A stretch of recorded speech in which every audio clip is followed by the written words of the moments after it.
total trust deficit of the people on the government.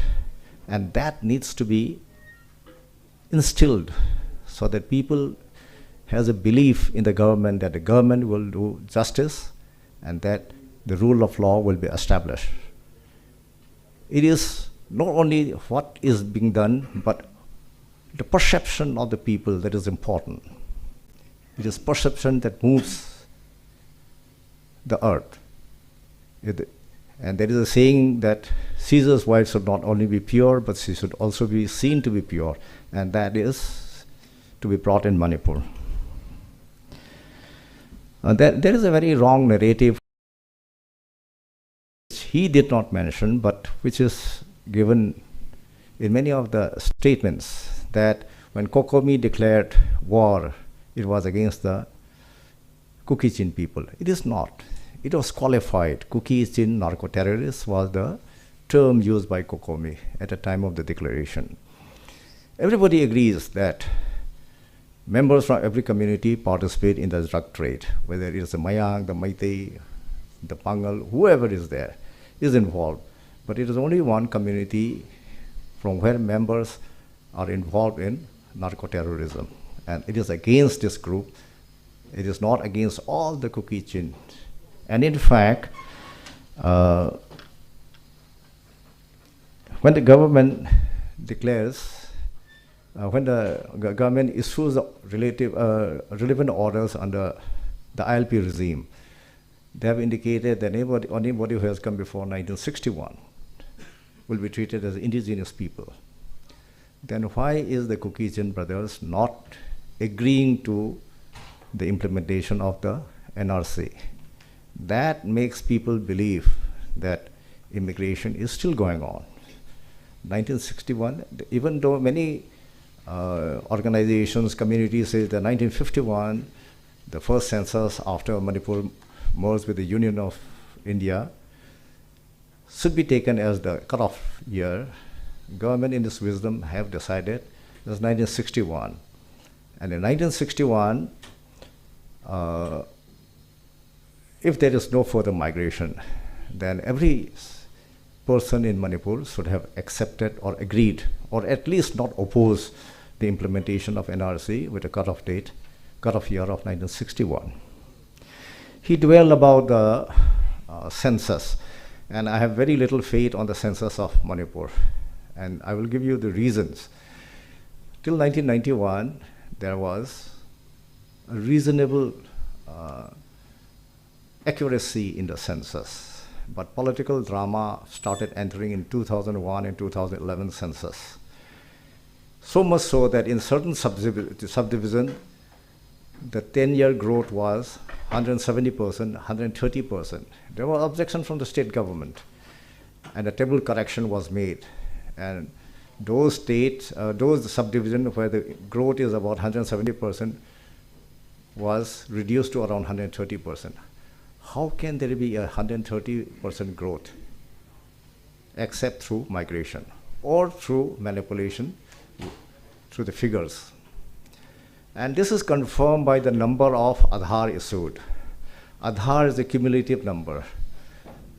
And with time, the number should be more than the census figure of 2011. In some of the districts like Imphal, East, West, Jiribam, the Aadhaar issued is about 106, 107%, whereas in district like Senapati, it is only around 56%. In Chandil, it's about 70%.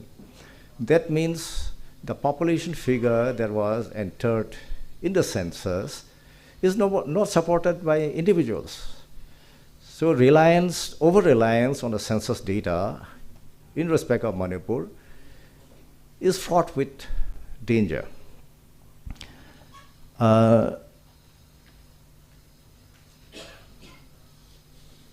Homen has also mentioned about the cabinet subcommittee where that Paul Hawke, the then minister, was the chairman with S. Basendra Kumar and another Naga as the member, and they detected about 2,480 in a very short period, about 2 months. And there was some illegal villages, unauthorized villages were also detected. Maximum was in Chandil, and Tengnopal. If the present crisis has not started on 23rd May, and if this subcommittee was allowed to continue this work, they would have detected much more. I have met with army commanders who says, oh, sir, what is 1 lakh population? What is 2 lakhs population migration? I think we have got a population of, say, around 32.5 lakhs now. 1 lakh, 2 lakh makes much of a difference, and particularly in a very pluralistic society, a few thousand in a certain area can change the demographic profile of the region.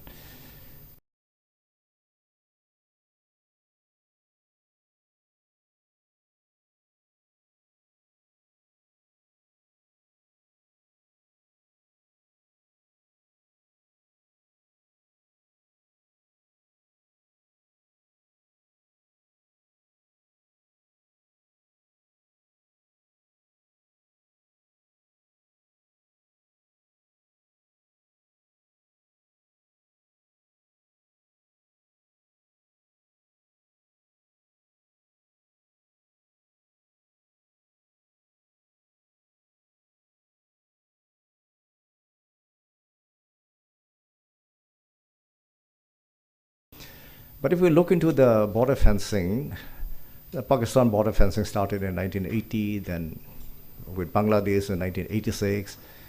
Then in 2010-11, the Burma border along the Mori Stretch of 10 kilometers was sanctioned. It is up to the government of India to decide whether there should be a border fencing or not, and it has to be depending on the feedback from the ground, from its security agencies. Our border is very poorly guarded, is accepted, because Assam Rifle, with a force of around 46 battalions, which was involved mainly in CI ops, was given the task in 2004 under the one border, one force policy to guard this 1,643 kilometer stretch of road. And it will require at least 20 to 30 battalions to guard. And with about 14, 15 in the ground, and without border patrolling, laying emphasis on ambushes, there is no way to guard a border, because there is no border post, no border fencing. The latest information we got is that only 9.216 kilometers of the fence has been completed, and that even the side road has not been completed. But we should also remember that the Meitei organization were against this fencing, and the delay is because of the opposition to this fencing. The reason is that we have to leave out huge chunk of Indian territory, because we can't fence on the border, right on the border. We have to come about 100 or 50 or 100 feet away, and because of the terrain, we have to surrender a huge tract of land. Once the fencing is on our side, the remaining part, which should technically belong to India, will be occupied by the villagers of the other country. So that makes it very difficult for the agency which is constructing the fence. And the way the things are going, it will take a century to complete this border fencing. See, about the increase in the population, I will cite an example of this Kamela Gwaldave Reserve Forest. When the Darbar was announced this reservation in 1946, there were 7 villages, 1 Tangkhul, Naga, 1 Kom, then 1 Maring, and 4 Kuki villages. Now there are 52 villages, which includes 2 Naga, 1 Meitei, 3 Kom, and 46 Kuki villages. In between, sometime in the 80s, there was a Pangal village also, but after the Naga Kuki ethnic violence, along with the Maring, they moved out from this place. So now there are 52 villages, and the sprouting of the village from 1946 to till now by some more than 1,000% cannot be through natural growth. It has to be through immigration. In a newspaper report in April-May of 2022, it was mentioned that in addition to the 2,803 recognized villages in the state, there were 966 applications for recognition of new villages. And it is mostly in Kuki-dominated areas. Then in a response to a assembly question in 2004 August by the Honorable Chief Minister, it says that there are 2,743 recognized villages and 50 new village recognition applications have been received. And in addition, there are 1,115 machets or hamlets.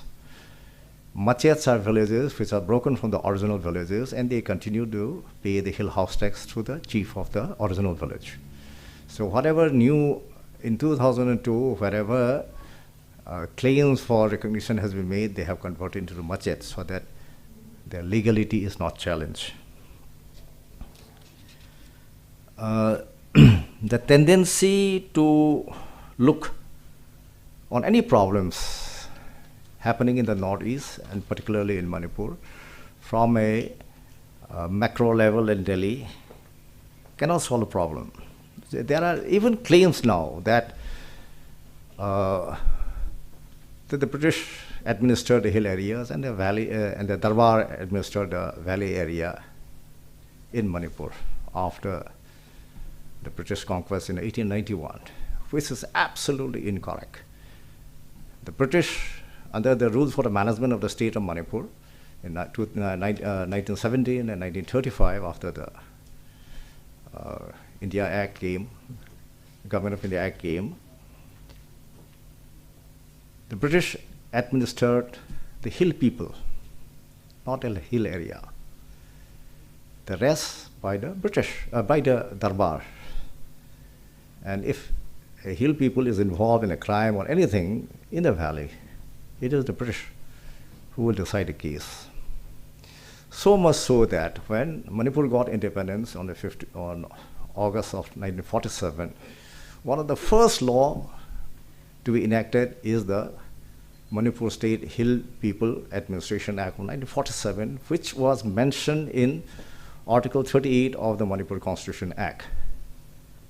The administration was not on the basis of land. If the land was governed by the British, then why should the Darbar be the authority to declare forest as a reserve forest? It is all the reserve forest declaration during the British period, from 1993 onwards to 1946, was done by the Darbar, not by the political agent. So, not only in Delhi, even in Manipur, even bureaucracy sitting in Manipur in the Secretariat doesn't know the nuanced difference between administration of the land and administration of the hill people. Another point is that the term hill areas were first used in the Manipur Land Revenue and Land Reforms Act of 1960, a law passed by the Parliament. And it was for the first time it was used. And this was reinforced by Article 371C, which was incorporated in 1971 by a constitutional amendment, where the scheduled hill areas were mentioned. I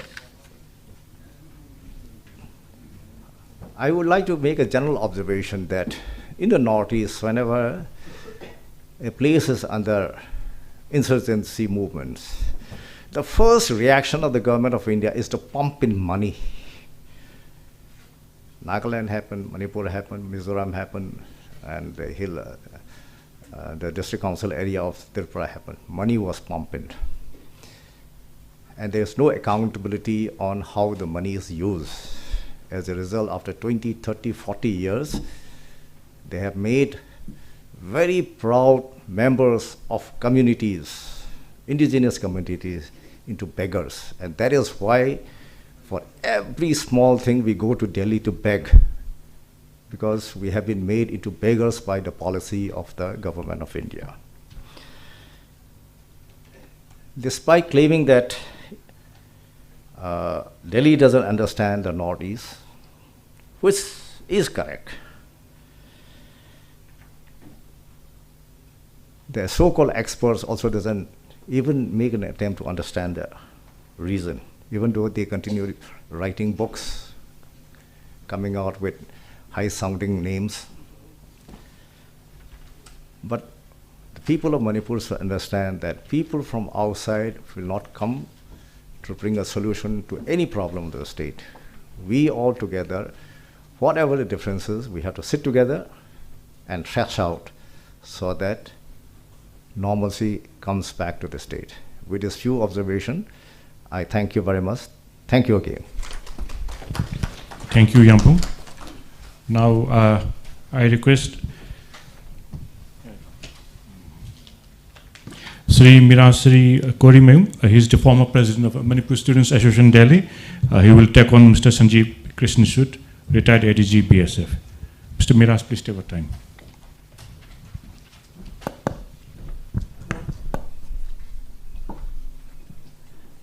Halmangtida ngasigi kokominisin bi vevian sibu sarok yaba lakpiriba imasing aduga lengshin biriba saknairaba academician civil society members aduga lamdam sigi active citizens puno po thamoi gyobe ka khumna bijari. And also I'm very much honored to be a part of this panel members, and so I'm really thankful to Kokomi team for including me in this dignified and prestigious event. My due regards to respected Pabungar Kenimai, Sir Dr. Homen Thangzim, Sir Dr. Noni Arambam, Yamba Kraijama Toba, Oza Dr. Malem Ninthoza, and my general observation of Manipurki Baat can be present in this way. First of all, when I'm watching all the videos, and then when my beloved brother Datoba asked me to join in this panel, so I have been watching it over and over for like 2-3 times, and then I have realized something. Number one, they have undermined, they have demeaned the idea of Manipur that we have. They're just presenting Manipur as just like it's a fractured, totally disintegrated state. And number two, they're looking at Manipur from the colonial lens. They don't see Manipur the way we are looking at Manipur. It's totally superficial, and a lot of factual inaccuracies are presented in course of the presentation, which I believe is also a humiliation to the idea of Manipur that we believe. And there has been ignorance of the deeper understanding of Manipur history. And some of them perhaps totally ignore and the basic history of Manipur, and especially Mr. S.K. Shud, the retired ADG of Border Security Forces, which I'm going to take on his presentation. And also I could see the complete ignorance of the divisive politics of the government of India, which has been one of the major factors of what we have seen now in the state of Manipur. And another very important point where some of the speakers have endorsed and suggest the uniform imposition of armed forces special power in Manipur so that the military can have a free hand in the state of Manipur, which I believe is an insult, is a humiliation to those mothers who are in front of us, who have sacrificed the valuable amount of their time in protest against this draconian and black law, which sometimes one of the member of parliament who represent Manipur in the Parliament of India in 1958 said, a lawless law. And also I believe it's an insult to the supreme sacrifice of Pebum Chittaranjan. And also I believe it is another humiliation to the supreme sacrifice of the international icon of human rights, Irom Charmila. And now I'm going to take on the ADG retired of Border Security Forces, Mr. S.K. Shute.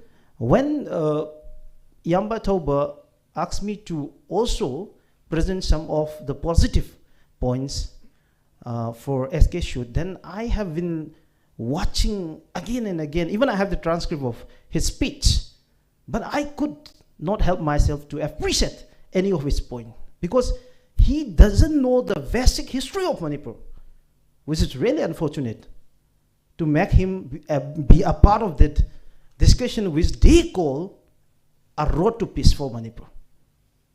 And here I want to remind, before my rebuttal or so-called, or before I'm going to take on his speech, I want to remind to the team of Manipur ke Baat that there is only one Manipur.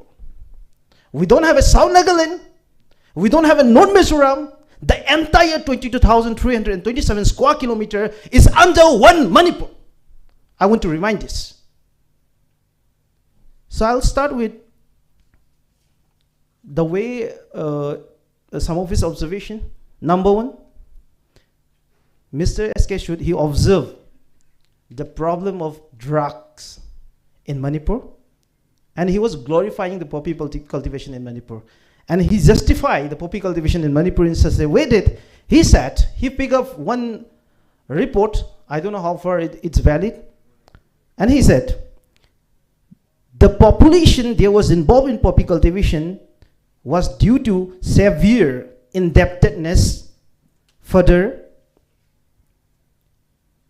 okay, what he has justified about the poppy cultivation is because of the severe indebtedness. How irony, how funny it is.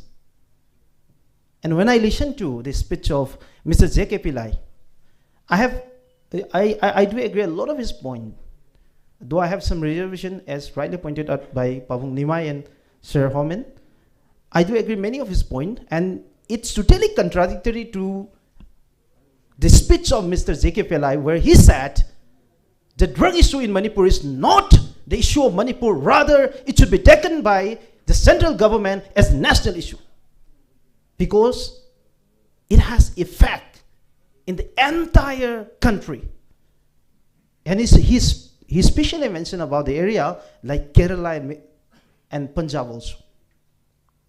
So how can he glorify the poppy cultivation in a way that it is because of the indebtedness? The national policy of the government of India should reflect how they are looking at the drug management in Manipur. And again, if he is saying in such a way that, like, to address the drug problem, here I quote from his speech, we cannot simply burn crops. We need to provide viable, eco-friendly alternative for the people, such as medicinal plant, horticulture, and cattle rearing. And then, who is responsible for it? That's my basic question. Who is responsible? It is the government of Manipur. It is the government of India that is responsible for whatever he is saying. And to oversimplify the issue of drug in such a way, and to justify the poppy cultivation in such a way, that it's completely unfortunate. And the most unfortunate part of his speech is, here I quote, another pressing issue in the demand of autonomy by the Kuki community, let's see how he's justifying the demand of autonomy by the Kuki community. They have long claimed that the land in the valley does not belong to them, and that the Meitei kingdom historically only extended to the valley. This has been a source of grievances since the merger of Manipur with India. Mr. S.K. Shute, the retired ADG of BSF, said the land of the valley does not belong to them and the mighty kingdom. And Mr. S.K. Shute, here, because of this reason that I told you that, you know, you're completely ignorant of the basic history of Manipur. Here you're talking about the merger of Manipur, and I'm going to remind you some of the basic history of Manipur before the merger of Manipur. It's a small time frame after the lapse of British paramountcy in 14 August 1947 till the merger of Manipur in 1949, 15 October. On the 10th March 1947, the Maharaja of Manipur, the then Maharaja Buddhachandra, constituted the Constitution Making Committee with 16 members. Later, it becomes 21 members. And it was constituted in such a way that the president of the Darbar, that was F.F. Pearson, was the chairman of the Constitution Making Committee, and another two members of the Darbar were also made to be the member of that Constitution Making Committee, and two of them were S. Somarendra and Kazi Waliwala. And there were 5 representatives from the valley and 5 representatives of the hills. Here I want to mention A. Daiho, Thangabao Kipkin, Teva Kilong, R. Suisha, T.C. Tiangkam. These 5 representatives of the hills who were made to be the member of the Constitution Making Committee that was constituted by the sovereign, the Maharaja himself, on the 10th March 1947. Then how can you deny this? If you said the hills doesn't belong to the mighty kingdom. And then on 14 August 1947 to 7th October 1948, there was a Manipur interim government that took the responsibility of the governance and administration of Manipur, which was an independent nation from 1947 to 1948. And in the ministry, out of the 6-member ministry, Kating, T.C. Tiangkam, these 2 representatives of the hills were made to be the ministers. And Mr. S.K. Shute, how can you deny this? And again, I have told you about the Constitution Making Committee, and when the Constitution was made and enacted before India could have won.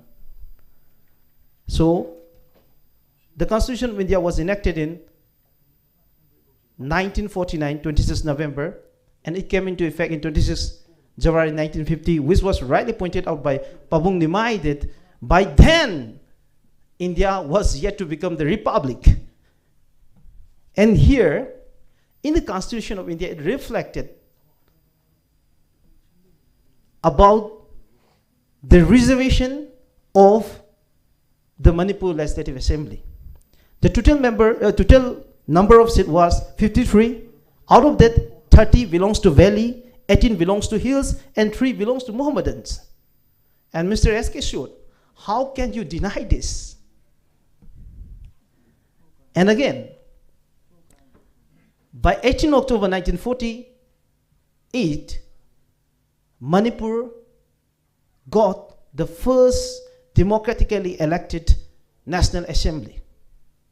There, the government that was formed at that point of time represent the true aspiration of Manipur, the true representation of Manipur from both hills and plain. And from them, the first speaker of the independent Manipur State Assembly was T.C. Tiangkam. And the another important minister who is known to be one of the chief architect of the modern Manipur was Mr. Major Bok Kating. So, Mr. S.K. Sood, it's my humble question to you, how can you deny this basic history of Manipur? And then, I want to take on to his next point. Here I quote, I can attest to the lack of infrastructure and development from his experience as working in Chuchanpur. The district hospital in Chuchanpur was in poor condition and areas outside the town remained virtually untouched by any significant government and administrative presence. So he is trying to justify the underdevelopment as the reason for the demand of autonomy by the Kuki people. If that is the case, Mr. S.K. Sood, I want to remind you that the entire Manipur region is underdeveloped. No matter how you compare Manipur with any region of India, whether it is any of the metropolitan cities, or whether you can pick up any state in India, you can compare Manipur in the matter of development. Manipur is totally underdeveloped, Mr. S.K. Sood. And if you try to justify the underdevelopment as the question of the demand of autonomy, then that's really unfortunate. And if you say Chuchanpur is underdeveloped, I'm totally okay for the development of Chuchanpur. And likewise, the other district, all the rest of the district, including Tamenglong, Urkut, Senapati, Frejol, Kangpokpi, Taubal, Kaching, Bishnupur, all the districts are underdeveloped. We don't have many essential amenities and facilities which the other region of India are getting right now. And if we are looking at the history of Manipur, Mr. S.K. Sood, I want to remind you that after the merger of Manipur in 1949, Manipur became a centrally administered party state which was governed by the President of India through a chief commissioner. So can you imagine yourself that a sovereign nation with a democratically elected government was reduced to a party state which have governed by the President of India through a chief commissioner? And we got the status of Union Territory in 1956 and later the statehood in 1972. By this time, the government of India have already started the 5th five-year plan. And now you are trying to justify that Chuchanpur is underdeveloped, so you can justify the demand of autonomy, which is really funny.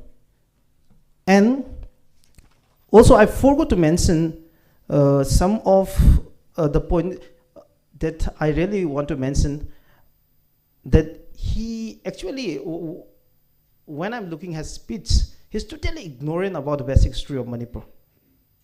You know, some propaganda, built up by some of the vested interest people, like, Manipur belongs to only one community. This area the area of Manipur is few square miles and square kilometers, which is really unfounded.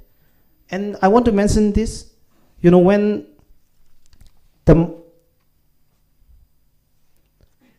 the inauguration of the Manipur State Assembly on the 18th of October 1948, there was a proclamation of the Maharaja of Manipur, Maharaja Budra Chandra Singh. Here I quote from his proclamation.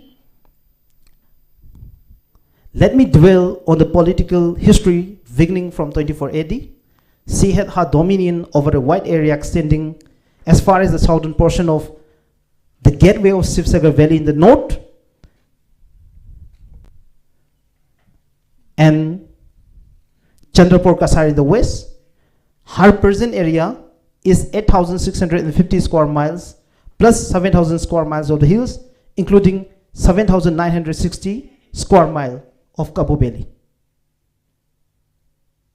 Mr. S.K. Sood, how can you deny this? And by Alexander Mackenzie got the Pemberton report of 1934, that the territorial boundary of Manipur is flexible from time to time, and by the time the boundary of Manipur was extended from Ningthi River up to 3 to 4 days journey from there and up to the Kasab Plain. This was the history of the territorial boundary of Manipur. Mr. S.K. Sood, and how can you deny this? And from his transcription, I want to take on to the next part.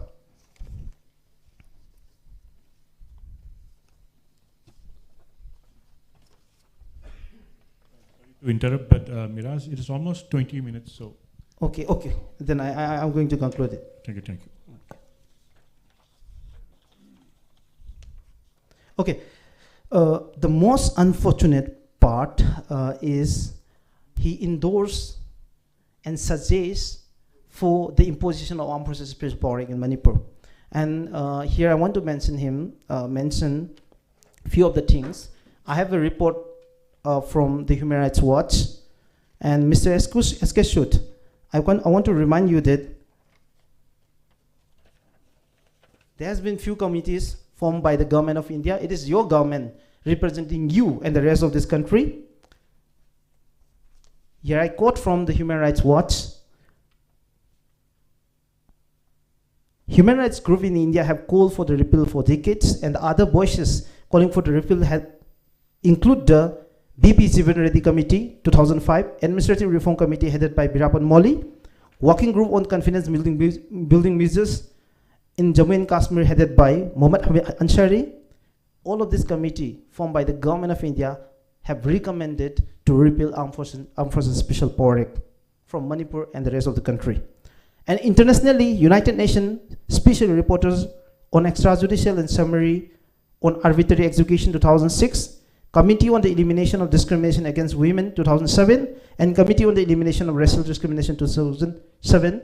These are the few international organizations that have also recommended for the repeal of Armed Forces Special Power Act from Manipur and the rest of the country. Here, you have the spine to call for the imposition of Armed Forces Special Power Act, where you justify that it will give the military a free hand.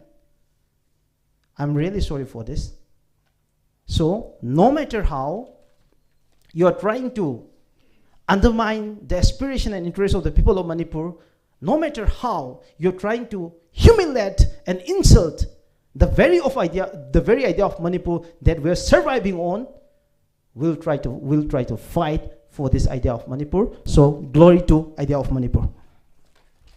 Miraj, thank you, Miraj. We'll take a very short break of about 5 minutes because we have 6 speakers. 3 speakers have already spoken. We have 3 more esteemed panelists. So we'll take a very brief 5 minutes break. Please don't go away. Just 5 minutes. Thank you very much.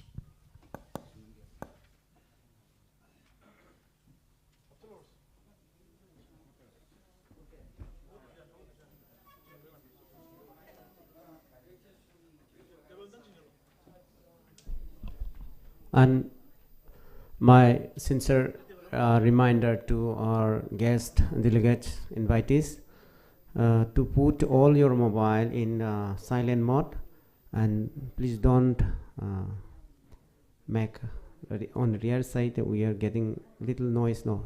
Kindly, we need a serious discussion. We are going on.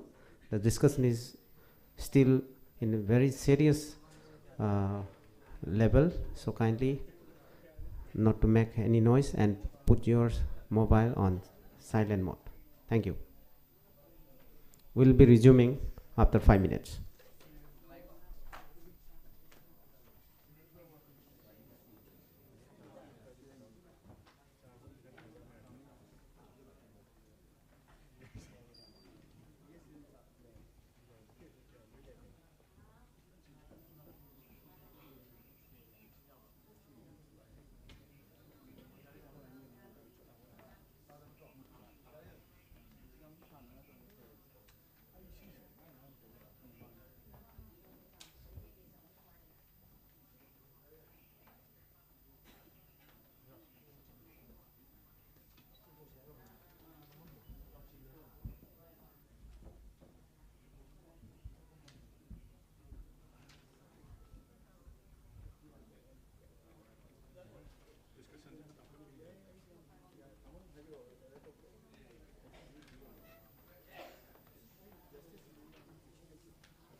Thank you. Please take your chair. Thank you for your time.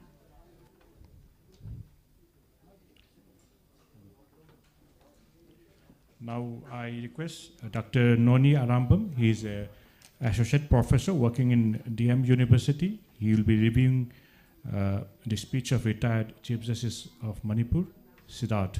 Thank you, Dr. Noni.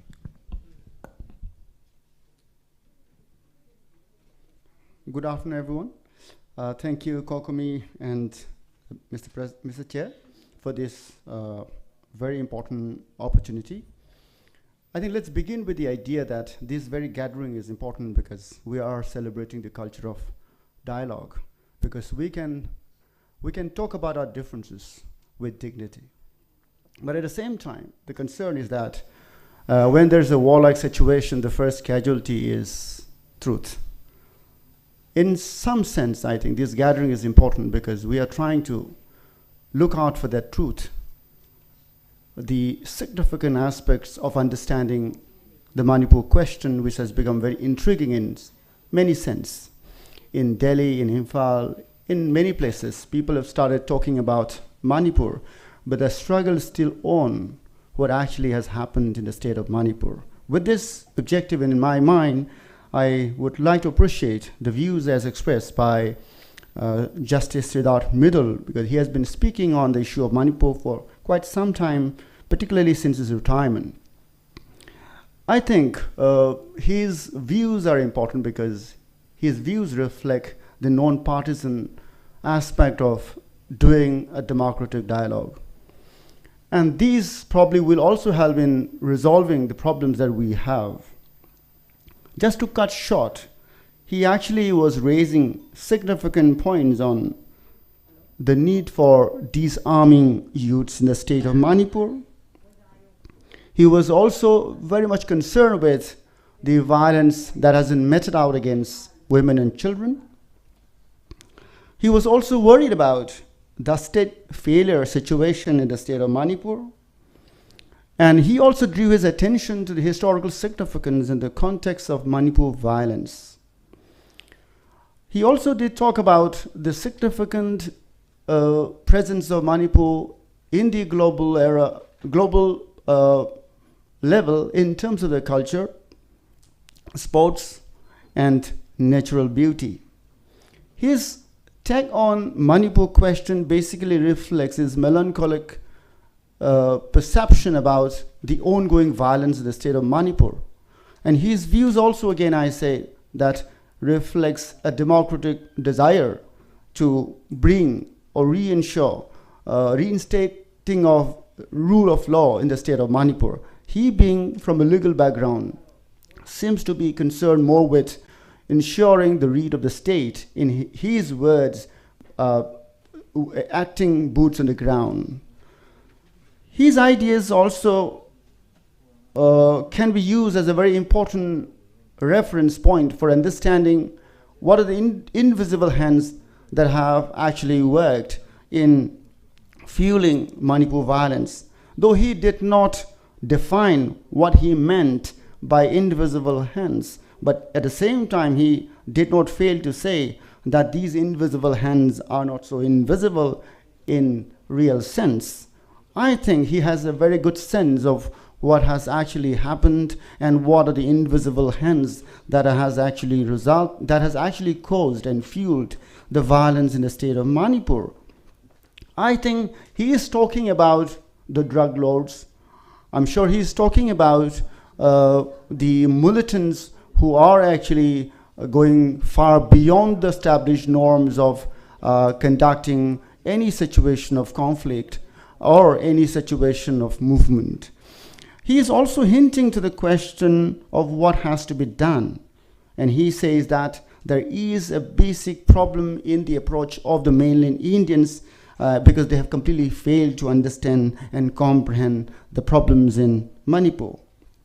He uses this word, comprehending. I think he is trying to say that there is a lot of a misperception about the region, and there is an apathy towards the region and the politics. And I think this is true to a very, very great extent, because we have always lived in a situation of exception. If we talk about the kind of laws that has been implemented in the state of Manipur particularly, and the kind of division of people on ethnic lines, and the kind of ethnic laws that you have had in the state of Manipur for the last so many years, something about 70 years, I think this is completely exceptional, and it has not happened in any other state of the country.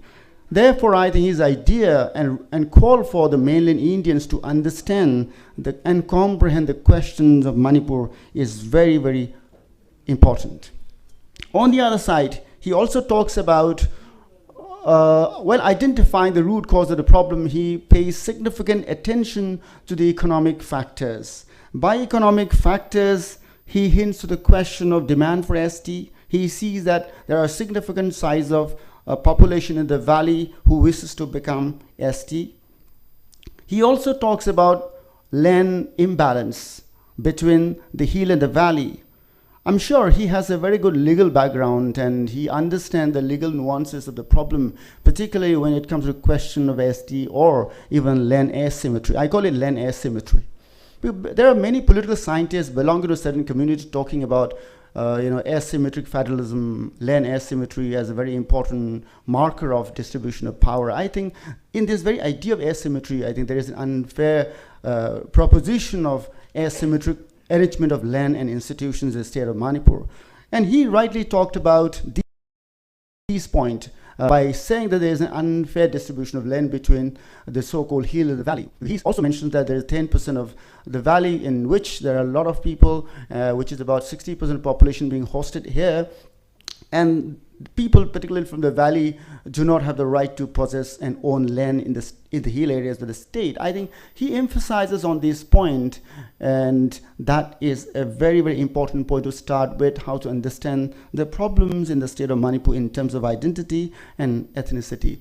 One more important thing that he talks about, and we must appreciate, is about his idea of inequity. I think when he talks about inequity, he talks beyond the lenses of ethnicity and identity. He talks in terms of a general concern for empowering and development of the state of Manipur beyond your ethnic predilections. And I think he's very right to say that there are questions of development, may it be in the valley or in the hills. In his word, I think he talks about the sinking land question in the valley. And this land crisis, he thinks, is a very, very important aspect of understanding the economic front of the ongoing problem in the state of Manipur. I leave the other explanations to him, because I'm only referring to the terms and the idiom that he has used in his speech. When talking about the way forward, he talked about seizing of illegal arms. He talks about boots on the ground being active. He also talks about bringing in a lot of important stakeholders who can actually resolve the problem and lead to a fruitful dialogue. His main concern is also about how employment in the state of Manipur is completely reliant on public sector.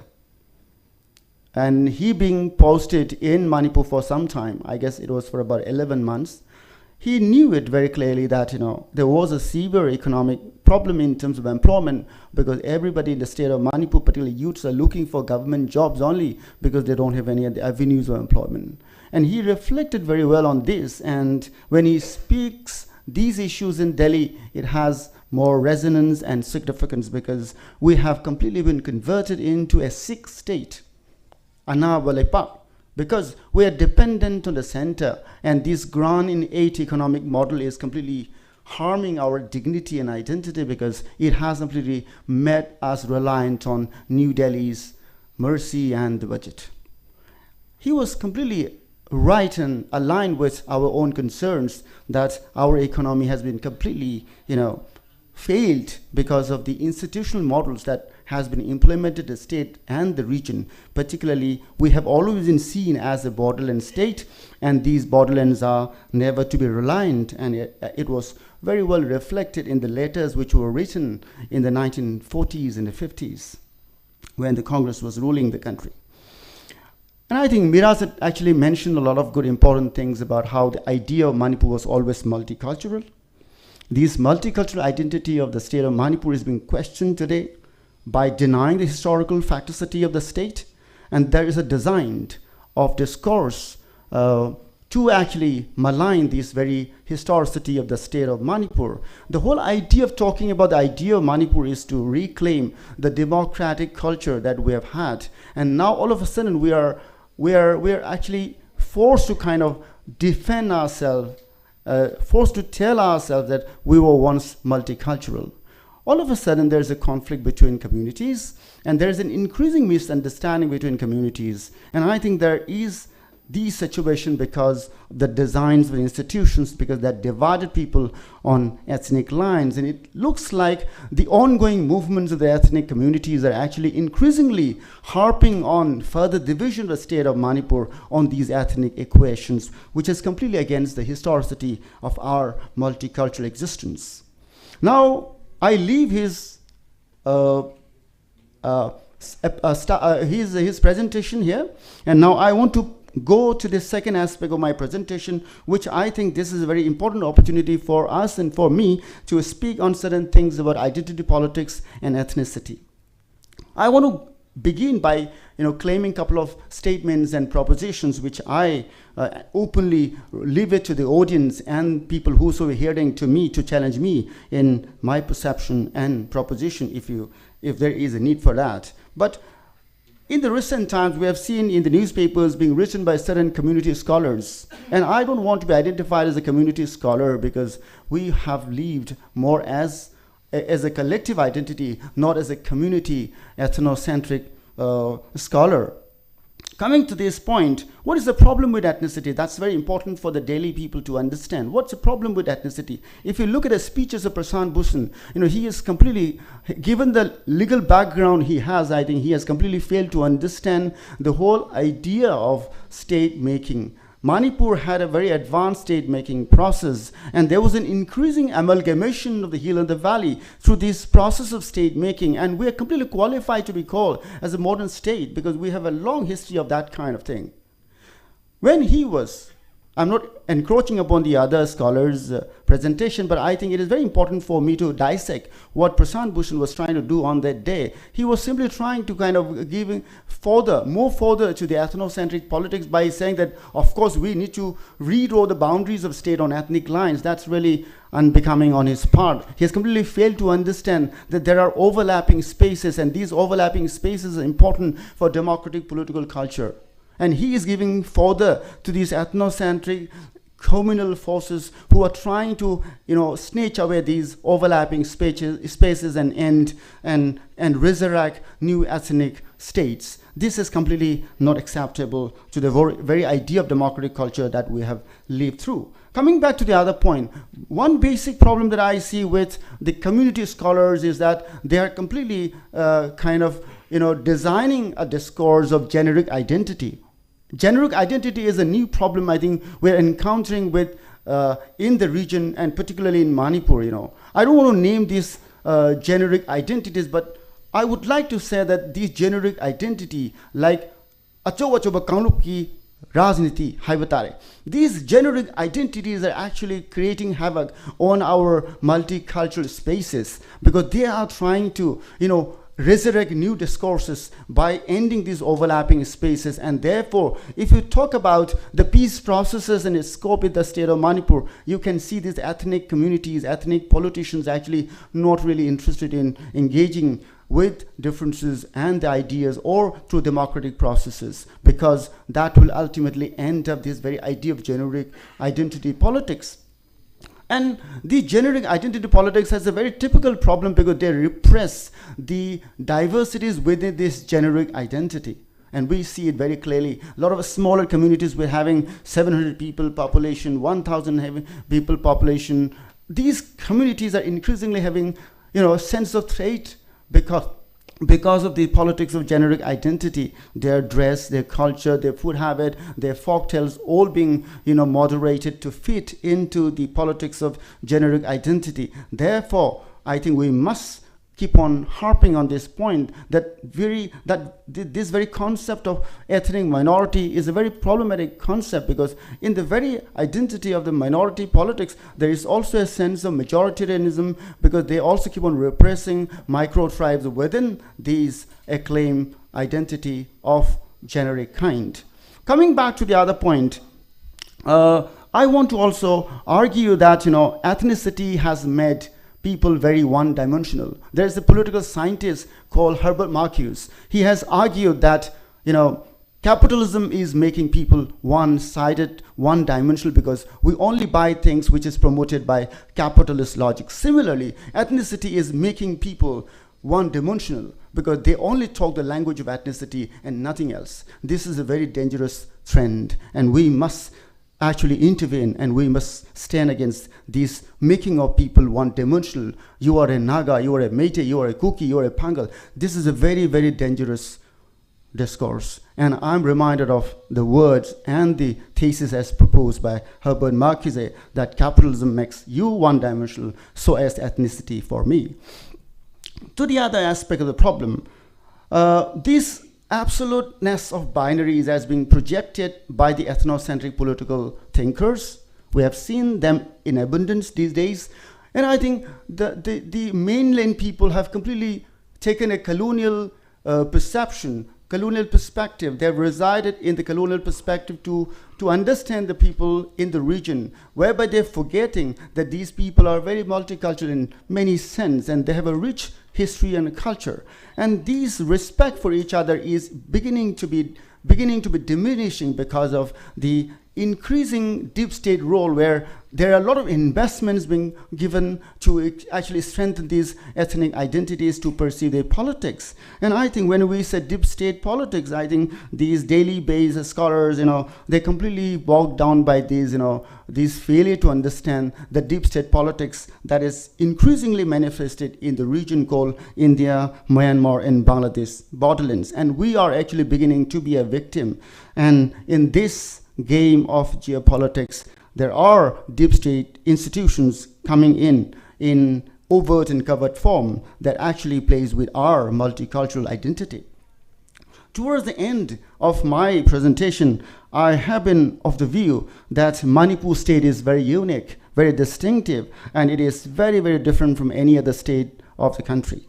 That has to be repeatedly told in order to protect our multicultural identity. And I have reasons to argue, and I'm sure daily-based scholars and the advocates will listen to our views and have a rethink that Manipur, of course, is a different state. Sixth schedule, for instance, was not meant for Manipur state. Even if you desire, there is a history to that. This state was not to be included within the parameters of sixth schedule. Coming back to the Article 3, which I have been arguing recently, I'm of the view, if you read Article 1 of the Indian Constitution, it says India, that is Bharat, is a union of states, which means India is not a federating state, which means the units will not have any right to secede or to get freedom, because all the units of the Indian Union were becoming part of India through the process of what you had in the Constituent Assembly. And there was no agreement, there was no covenant, there was no treaty signed between the Indian states and the Union of India. Thereby, the Article 3 of the Indian Constitution provides with the provision that the Union government, the Union Parliament, with an ordinary legislation can alter, change, or rename the boundaries of existing states. Now my point is, Manipur state is different. Manipur state, at several stages of its existence in the history, had signed treaty relations, had signed treaty agreements with the Indian Union. First. Second, Manipur state was not fully represented in the Constituent Assembly, through which the present constitution was written. Number two. Number three, even after the independence of India, even after the independence of Manipur in August 1947, Manipur state was met to sign, I repeat, met to sign the merger agreement in 1949. Given these backgrounds, we are a very, very different state. And it continues to be an entity. This entity has a different history, different trajectory. It has a different constitutional background. Therefore, Article 3, which provides the Union Parliament to alter or change name boundaries of a state, should not be applicable to the Manipur state, given the history and the legal and philosophical background of Article 1, because Manipur state had undergone through different treaty, covenant relationship with the Indian state, you like it or not. Now, these are the legal aspects to which we can rely on and try to argue that Manipur, of course, is to be treated differently. And therefore, the integrity of Manipur is not merely its territory, its culture, its overlapping cultural spaces, and its multicultural population is to be respected. I'm sure the imposition of president's rule, as in the words of Justice Midul, would bring peace and stability in the state of Manipur. But mind you, Manipur state is also the only state in India which has seen maximum number of president's rule. Now, what has happened to the state of Manipur even after having witnessed 11 president's rule? We continue to be unstable. We continue to be in turmoils. We are increasingly trapped in ethnic conflicts. Now, this is the time for us to question that the small states in India are increasingly facing instability because the bigger parties, the nationalist parties, are actually not working in sync with the interests of the small states. And therefore, small states continue to raise this question, particularly in the border states like Manipur, where your integrity, your historicity is being questioned over and over again. Therefore, in my conclusion, I want to say that this politics of generic identity must be debunked. The overlapping cultural spaces of Manipur state be protected. The unfair binaries which is being projected as absolute must be rejected. And we have enough historical, cultural, and legal parameters through which we can preserve our multicultural state called Manipur. Thank you very much. Thank you, Dr. Noni. Now we'll hear from Dr. Malem Ningtauza. He's a very renowned historian. Dr. Malem, please take your time.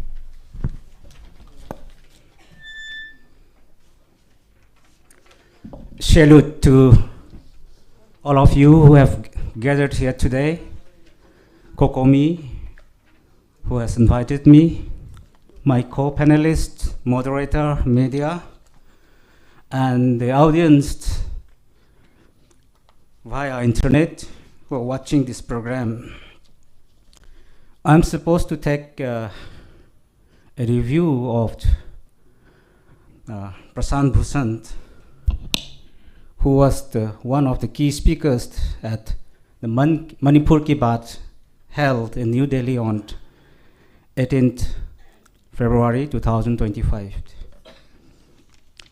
Let me focus primarily on what he says, what he represents, what was his ideological positions, what was his theoretical formulations or articulations, what was the intention, his method of representations, and what he stands for.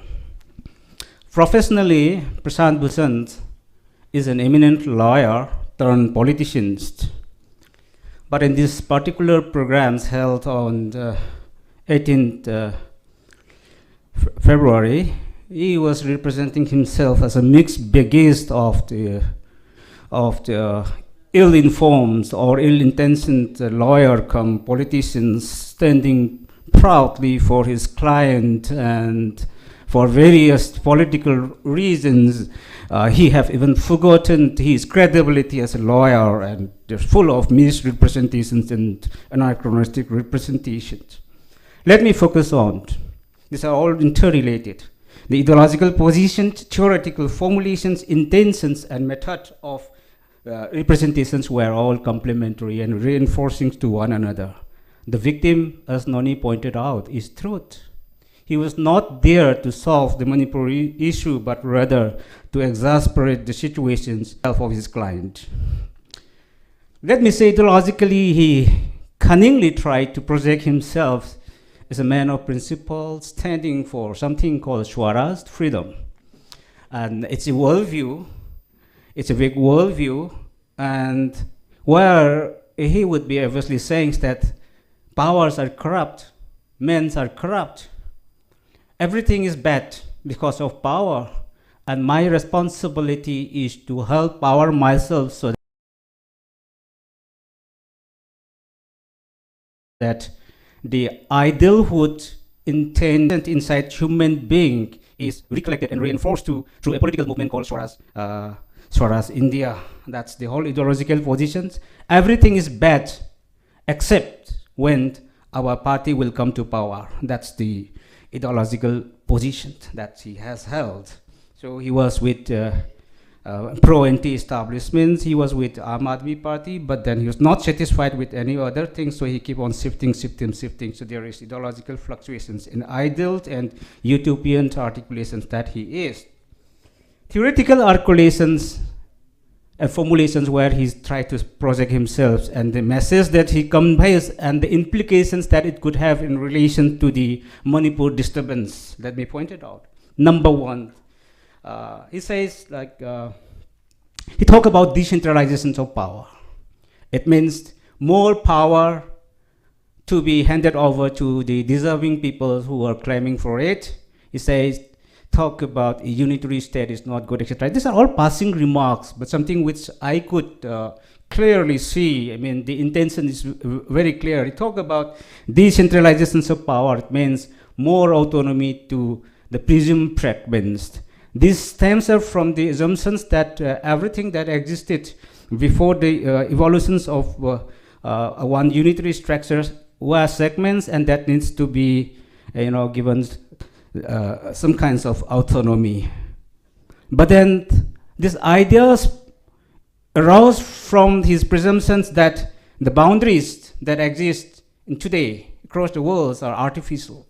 This is a pseudo-anarchist position highly endorsed by scholars, Western American sponsored scholars of the borderland theories, which says that the tribes before independence were all independent. The whole idea of cross-border tribals and cross-border ideas and the demand for a what you call borderless border. In fact, it says it should be borderless border in the sense that the boundaries that exist today are artificial. It should be dismantled. If there has to be a boundary that comes up now, then it has to be based on either ethnicity or based on common assumptions of being a nation or whatever it is. So he's talking about like decentralization of power and autonomy, but then because this has to be carried out by dismantling the artificial boundaries that exist today. At the same time, he's very clever enough to say that, well, it's not timely for the established countries to dismantle their boundaries. Here comes his endorsements of Article 1 of the Constitution, where it says, India has the provisions to annex more territory, to add more territory, but no right to succession. Or otherwise, boundaries can be formed by parliamentary legislation within the country itself. So he's saying that, within the bounds of the Constitution. So he's trying to, projecting himself to be an anarchist in one sense, where he talk about borderless boundary. But when it comes to India, he would support India's expansionist, territorial expansionist intention, plus keeping the integrity of India intact, but the possibilities of expanding more territory or the possibilities of creating more boundaries along ethnic lines. That's something that he is trying to endorse, and it has implications on the Joe Cookie, settler colonialists who have been expanding for a long time. The problem with this proposition is that Manipur has a totally different historical context.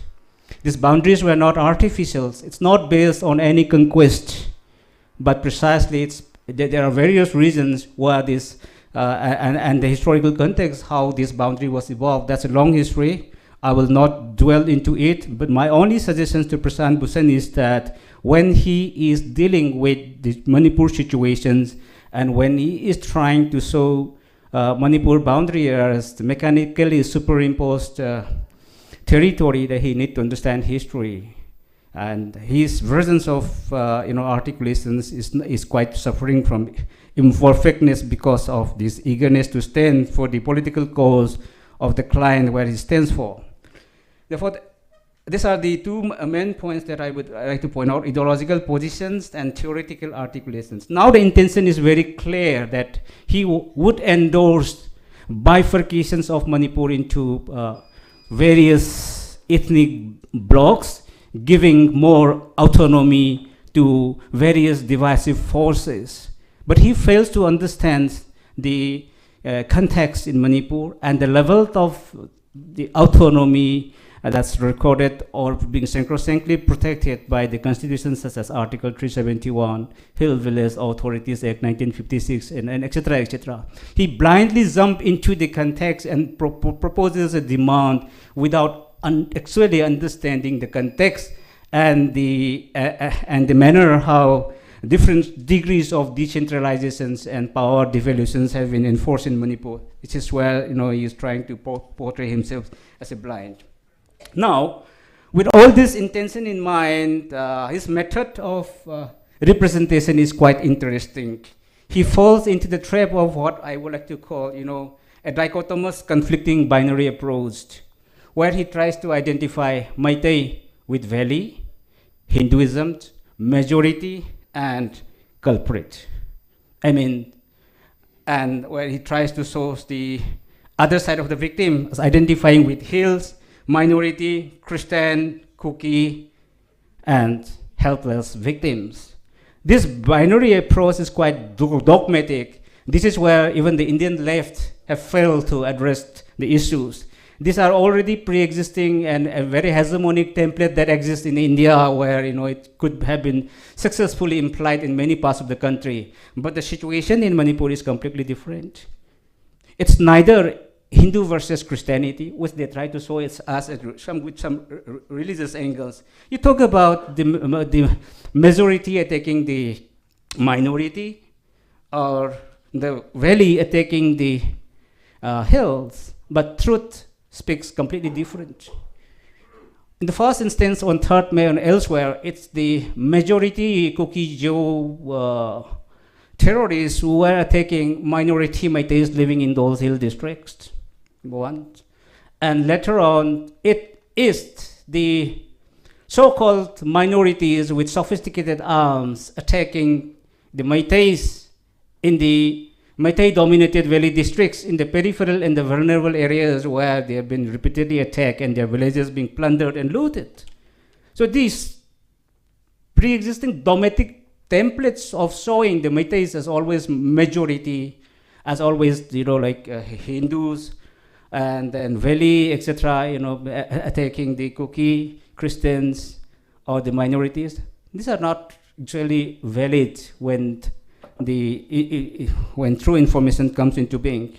These are some of the corrections that can be made. There are so many corrections that one can make, but it's not time, actually, with limited time period. I don't have to deal on what he says. All that I am trying to say is that he falls into the trap of borrowing a pre-existing dogmatic binary approach. This is what I want to say. So methodologically, he suffers a lot. Then, interestingly, his primary attack was on the BJP at the national level. He says the BJP is responsible for divisive forces and etc. And when it comes to Manipur, the attack is not on BJP. Well, it's the BJP regime, but the attack is not on the BJP. But everything he tried to personify Mr. Biren Singh, the former chief minister, as responsible for everything. And when attacking, personifying the ongoing disturbance with BJP and labeling him with so many criminal charges without any valid verifications, this is where his credibility as a lawyer is completely damaged. And when he is trying to project Mr. Biren Singh as responsible for fueling insurgency, for all these disturbances that has been going on since 23rd March. He is covering up the facts. He is misrepresenting the situations, hailing one person responsible for everything, hailing the former CM as in absolute control of everything that it is designed. That's what he's trying to say. He says, what he tried to say is that Biren is responsible for all these things, and he did it primarily because of his interest in illegal business, for power, etc., etc. While attacking Biren Singh, Prashant Bhushan doesn't attack the BJP regime. Maybe because there are many BJP MLAs among the cookies and he don't want to attack his client. That may be one of the reasons. But here in the context of Manipur, when he attacked India, it is the BJP regime that he strikely in 1-2 sentences hailing the BJP as responsible for divisive policy. But when it comes to Manipur, his primary concern was attacking on the Biren, hailing him responsible for everything, distorting and covering up the various agencies and forces among the Kuki terrorists, and even the involvement of deep states and the security personnel who are reportedly siding with the Kuki aggressors. This is something he deliberately tried to cover by overemphasizing on Biren Singh. So what I find from the overall his representation is like his understanding of Manipur's history.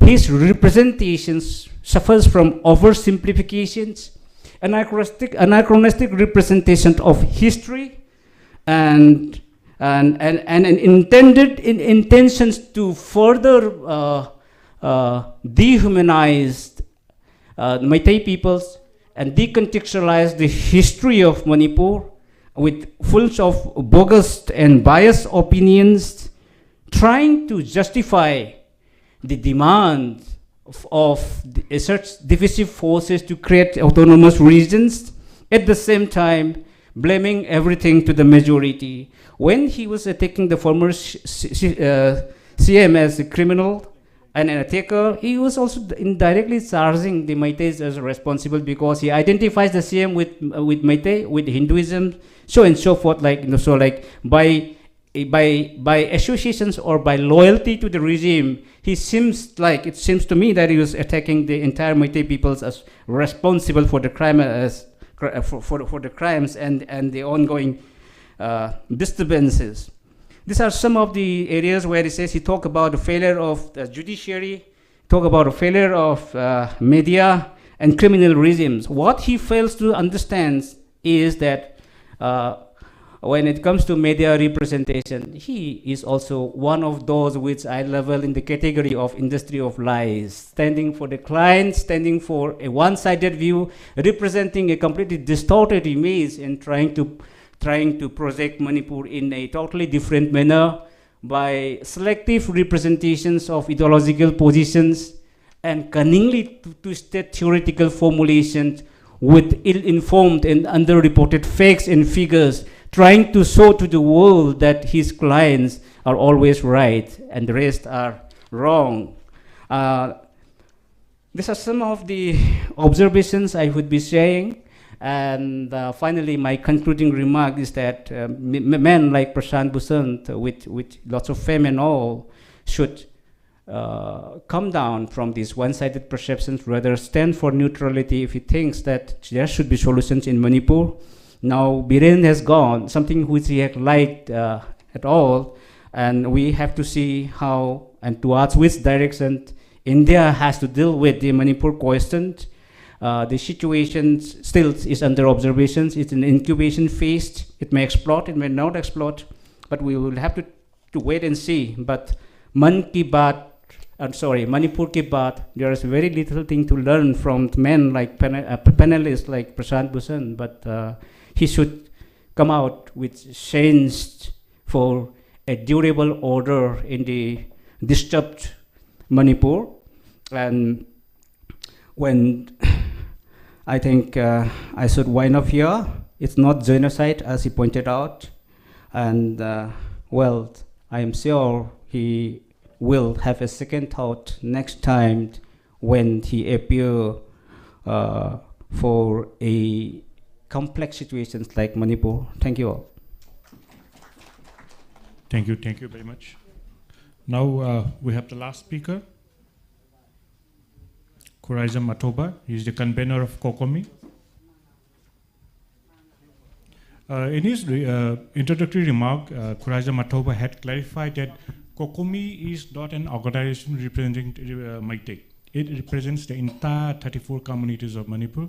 It represents the soul and heart of Manipur. I think, please carry on, Kuraiza, please take your time. Yeah. Thank you, Mr. Moderator. And with due regards to all the esteemed panelists, invitees, delegates, Imam Maipakpi leaders, and everyone present in this room, media persons. My take is on Mr. Agnostos Theos. And before coming to him, we need to understand how this event has been organized.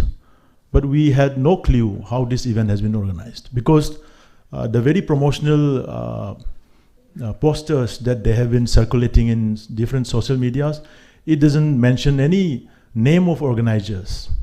So there seems to be a deceiving attempt to represent something else and try and do something else. So that is a very important issue or concern for everyone, that who organized what event, on what objective and on what purpose. But as per our research, our very limited research capacity, we feel that the entire coverage have been telecasted in a YouTube page endorsed by KSO Delhi and NCR. And the logo of the organization, it seems the logo of the organization are also on the screen. So we feel that this event, the very event that held in New Delhi, was organized by KSO Delhi and NCR, represented by Mr. The person whom I'm going to take on, Mr. Agnostos Theos. So I think it is very insignificant for us to observe and discuss on this person, Mr. Agnostos Theos, because he just don't have any credibility in the larger national platforms or state platforms or anywhere where he has any significant role to play. But over the course of time during this crisis situation in Manipur, we have seen him in some of the couple of interviews where he was trying and narrate his own idea of understanding, which seems to be quite significantly influenced by those groups who are on the other side of the this crisis. So, but if we go and look back in his other interview, he already has taken his position. And the way the event has been managed, we are quite confirmed that Mr. Agnostos Theos is a representative. He is a kind of, informal representation of KSO Delhi and NCR. And they are trying to, project an event which looks like neutral, but taking the credibility or the advantage of those personalities who are on stage, giving their viewpoints. Many of them were eminent personalities of the country, and whatever they say could have a very, credible points, whatever they make among the general larger population of the country. So that's what they try and, use the platform. Well, coming to the point, what he has met, as he being the most active host during that event, we thought that we also need to rebut some of his views, which are quite, unfounded and seems to be quite, vested interest. Number one, the first point he made in his opinion is that the arms were, he often used the word handed overs, arms being handed over, handed overs of arms. He has used it several times. He never said that looted arms. The whole country is saying looted arms, but Mr. Agnostos Theo says it's a handed over of arms. But I think if it's handed over of arms, then the first instance of handing over of the arms happens to be in Churachandpur. We have seen the video. First looting also happens to be in Churachandpur.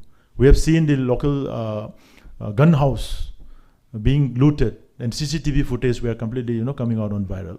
So, and there were also instances where the local youths were trying to, loot their arms from the armed courts somewhere in Bishnupur district.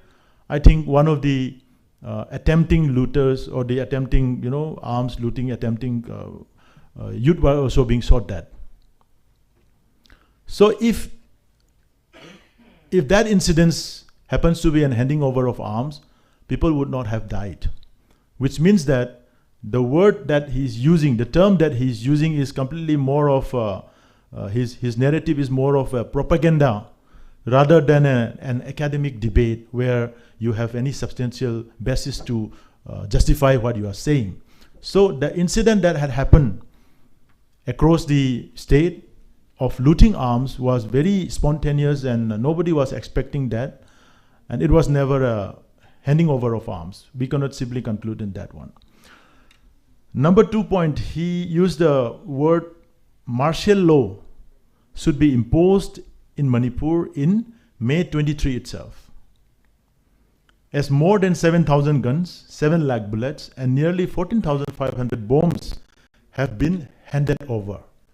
And he even used the word, it's a handing over of weapon of mass destruction. This is the term. So he's trying to aggravate that very, unfortunate situations.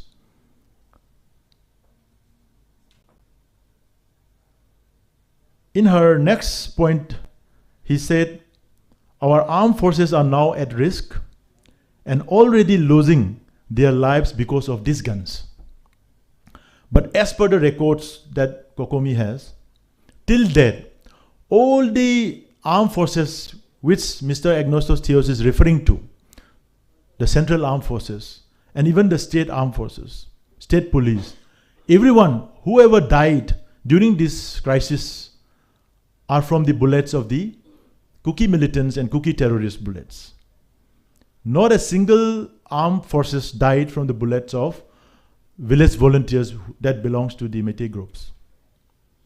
So what he is trying to justify is completely opposite. He is trying to justify that the looted arms are being handed over by the state to particularly to the Meitei Lipun and Arambai Tengol. He has mentioned it. But the losing of lives, armed forces lives, was from the bullets of the other side, from the Kuki militant terrorist groups. So he's contradicting himself in this line. Then he also claims that Arambai Tengol is now openly, proudly and publicly opening branches across the country. First, he tried to label the looting of arms as a kind of, handed over arms. And he fixed the responsibility to Arambai Tengos and Meitei Lipun as 90% of the arms being, looted or handed over to them. Then he come into the point that Arambai Tengol has already started opening branches in mainland Indian states. And he has repeatedly written a letter to concerned state like West Bengal, Chandigarh and New Delhi. And he said there is no response at all. But there isn't supposed to be any response because Arambai Tengol are not being labeled or considered as a terrorist groups. They are cultural activists at one point of time. Because of the compelling situation, they have to volunteer themselves to defend the vulnerable villages and their own relatives and keen ones. There was a circumstantial compulsion that led them to hold up arms whether it may be lawful or unlawful. So, but on the very program, Agnostos Theos tried to brand them as terrorist groups, and opening of their branches in other states is considered as illegal.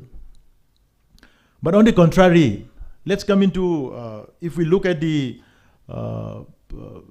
president of KSO NCR Delhi, Mr. Paujaku Guite, who was also taking part in that event during the interactive session, when he was interviewed by one of the media in Jantar Mantar and asked about the massive opium poppy cultivation in the hill areas, he said he had been studying in Delhi for 5 years. He has no idea about opium poppy cultivation.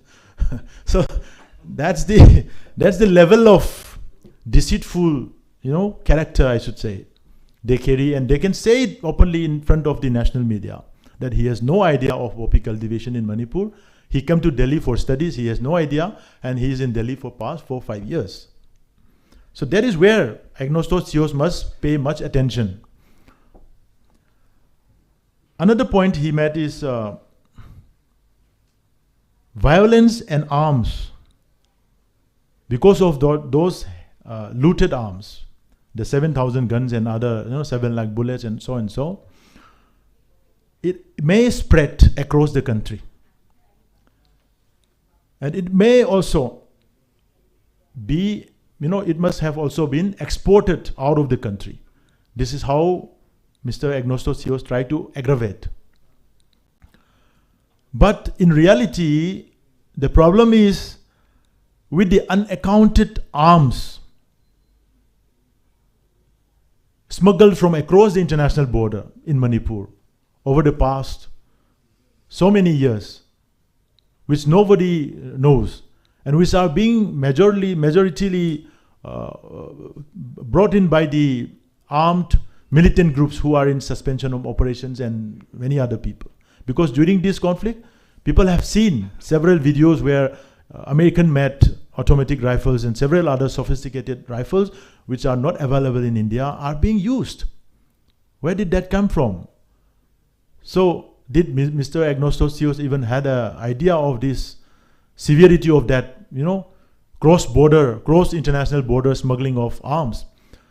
Huge number of gelatin sticks and IED materials are being confiscated in Mizoram during this conflict. Huge number. He didn't mention that. Those are the things that is going to, spread violence and situations, terrorist situations across the country. Because those arms are being smuggled illegally and without anybody's notice. So it can reach anywhere. But those arms which are being taken over from the arms code during the conflict by the local youths are maybe still confined in this valley, because there is no other means to take it beyond the state. You don't have a route. You cannot go by air taking all sort of ammunitions and automatic rifles.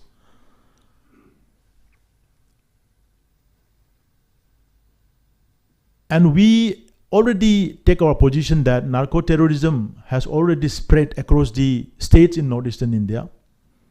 And we have already made our appraisal to the concerned state governments in northeast to come in together to have a dedicated narco-terrorist cell or enforcement bureau, so that the issues can be handled in a coordinated manner by all the states together. So this is the more serious issues than what Mr. Agnostos has been trying to propagate. Another important issues.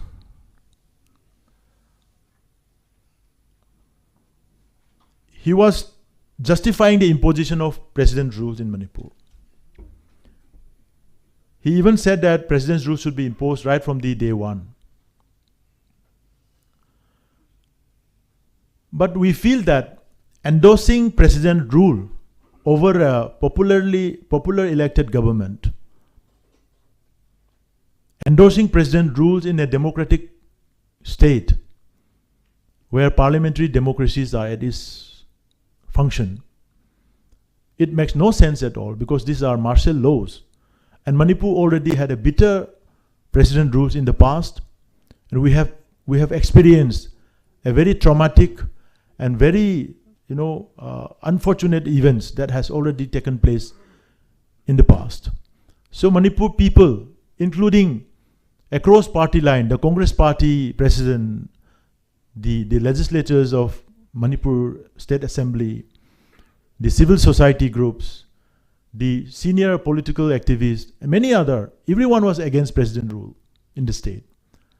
But even if it's against the interest and appeal of the entire population, the government of India still decided to impose president rule, justifying it through a very, designed or anticipated kind of political instability, which we feel that everything has been pre-planned and, to just justify the circumstances to impose president rules in the state.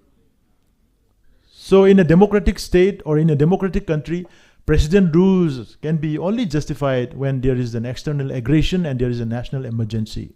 Otherwise, if you have a popular elected government, popular elected legislatures with absolute numbers, there is no room for president rules at all.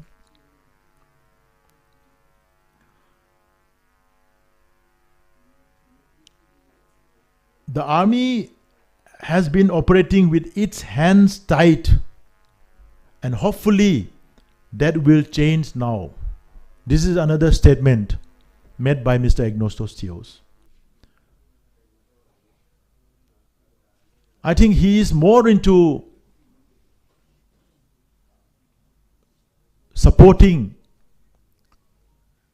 the martial law. He wants the army to reign in Manipur. He don't believe in the democratic process.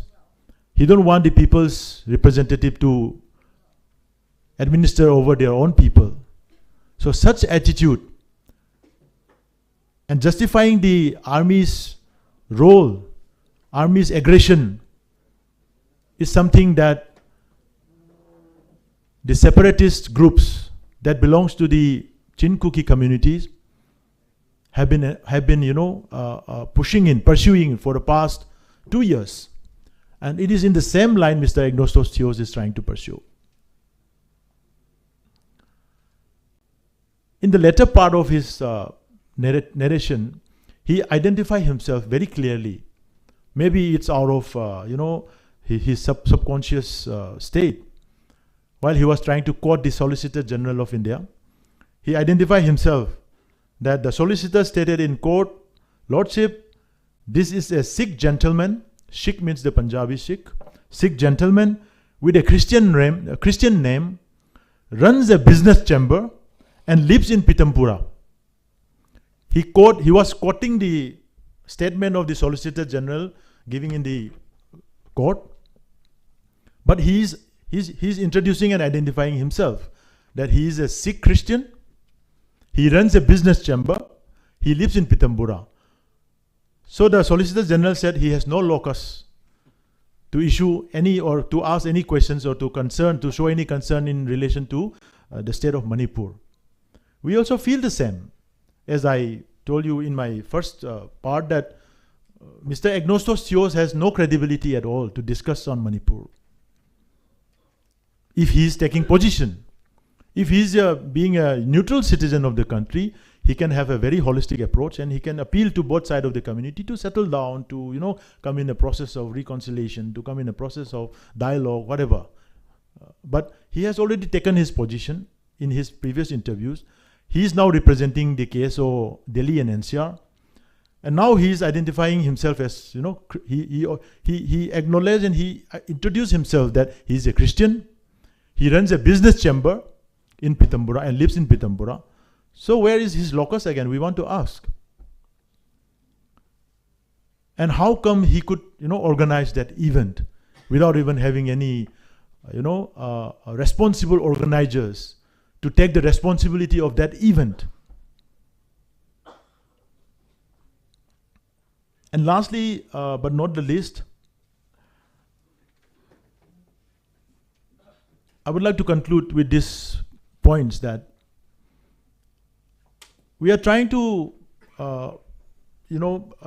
initiate such kind of engagement, maybe in the form of rebuttal, maybe in the form of reviewing, because over the past 21 months, many of the mainstream media channel, many of the people, if we go through the timeline of the events that started on 3rd of May, if you look at the timeline of event and the activity that's going on across the WhatsApp groups that belongs to those separatist groups, it is quite evident that everything was pre-planned, premeditated, and many of the national medias are being engaged in advance to pursue their agenda.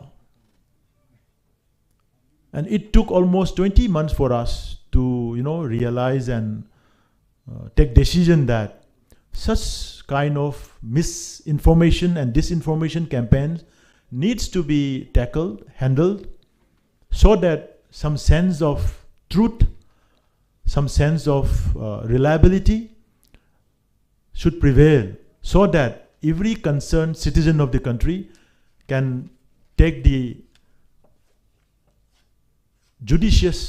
can help themselves in taking judicious decision. Thank you. Thank you, Atoba. Now we come to a very important part of this session. We will have an interactive session. I shall be requesting our esteemed guests to raise questions, to point out to the person they are raising the question. And we all know you because you are all esteemed persons, but for the convenience of those watching online, I shall be requesting those raising questions to identify themselves, so that people who are watching online, they will be benefited. So, but they will not be directly answering all the questions at one time. They will they will note down the questions, and after they note down the questions, all our esteemed panelists will give the reply one after another. So the session is, and I think our esteemed guests will not mind a cup of tea also. Thank you. Okay. Mm.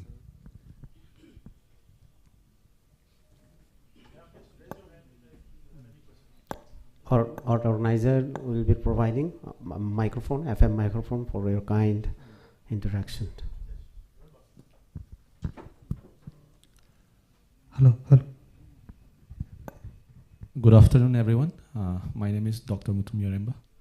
So I would like to throw in two questions, and one would be addressed to Dr. Noni Arambam, and the other would be addressed to Dr. Malemning Thauza.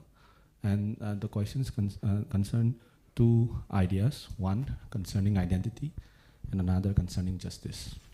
So in terms of identity, I think Dr. Noni has quite briefly spoken about it as well. But if we look into the times that we live, that is the 21st century, I think identity politics is here to stay. And in fact, the godfather of American political theory, Francis Fukuyama, has also addressed the same, that instead of ideas like human rights, ideas that govern the liberal democracy, now we are facing sectarian ideas like identity, which is the reality of the 21st century. So it is here to stay. So he is looking forward in terms of how to cope with identity and move forward with democracy. So how would you address that in terms of Manipur? Because I think identity question is here to stay, right?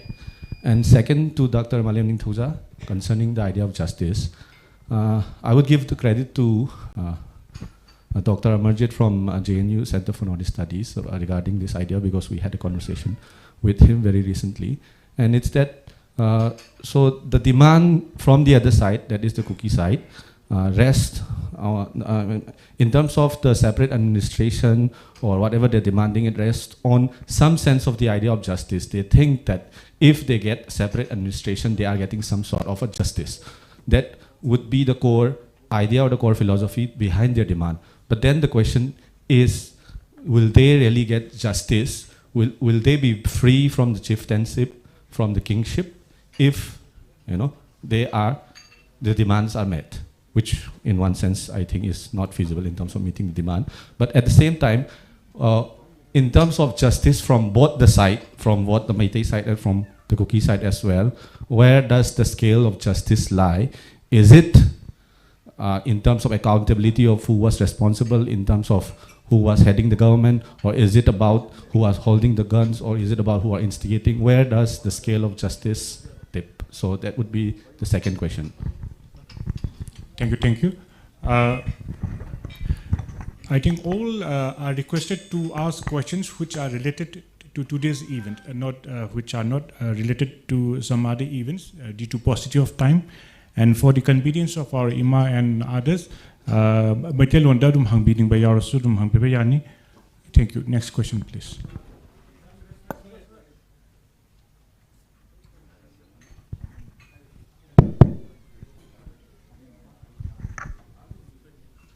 Good afternoon, everybody. My question is towards our... I'm very sorry to interrupt because so many people are watching online. Okay. If you can identify yourself. I'll do that. My name is Laisram Breeze Kishore Singh, and I'm here to, it's a wonderful session we are having. No doubt, this Manipur ki Baat has opened up a lot of questions, I believe so, in Delhi and others. No doubt, as our brother Athoba has raised the question, who are the organizers? But looking at the session, I believe out of the 6 panelists, 3 of the panelists have done justice to the issue. I believe so. It can be answered by any of the panelists whether the session done was justified or not.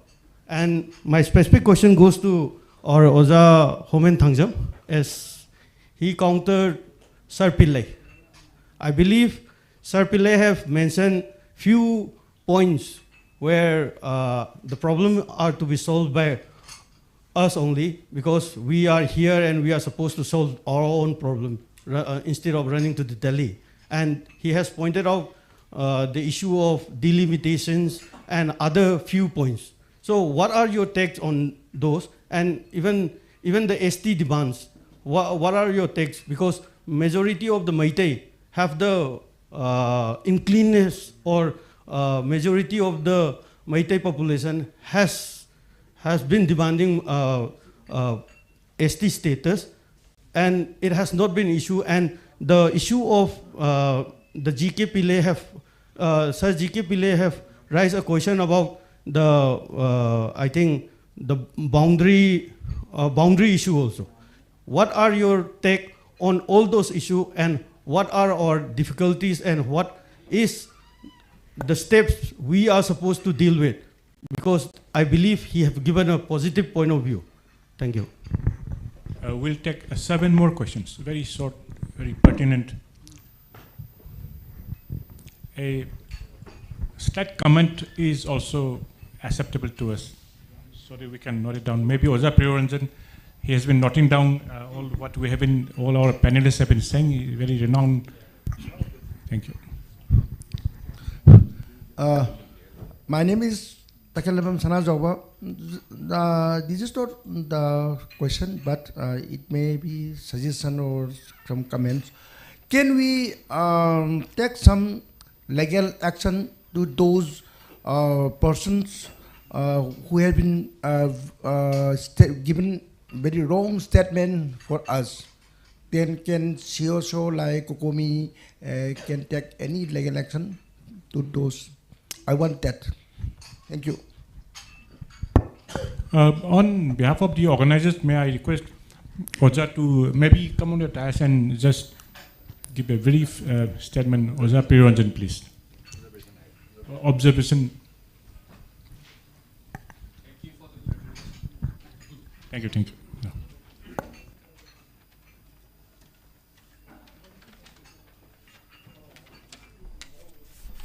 Mr. Moderator, Ampunum Pukoramjeri.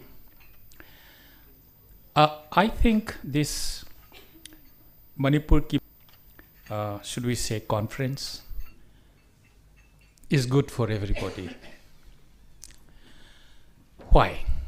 Because that particular platform reflects how India's intellectuals and people interested in the Manipur conflicts are now coming to better senses. Narratives which were biased towards one community or another community are now softly disappearing. There now seems to be a common understanding in India, and more so in this Mann Ki Baat, that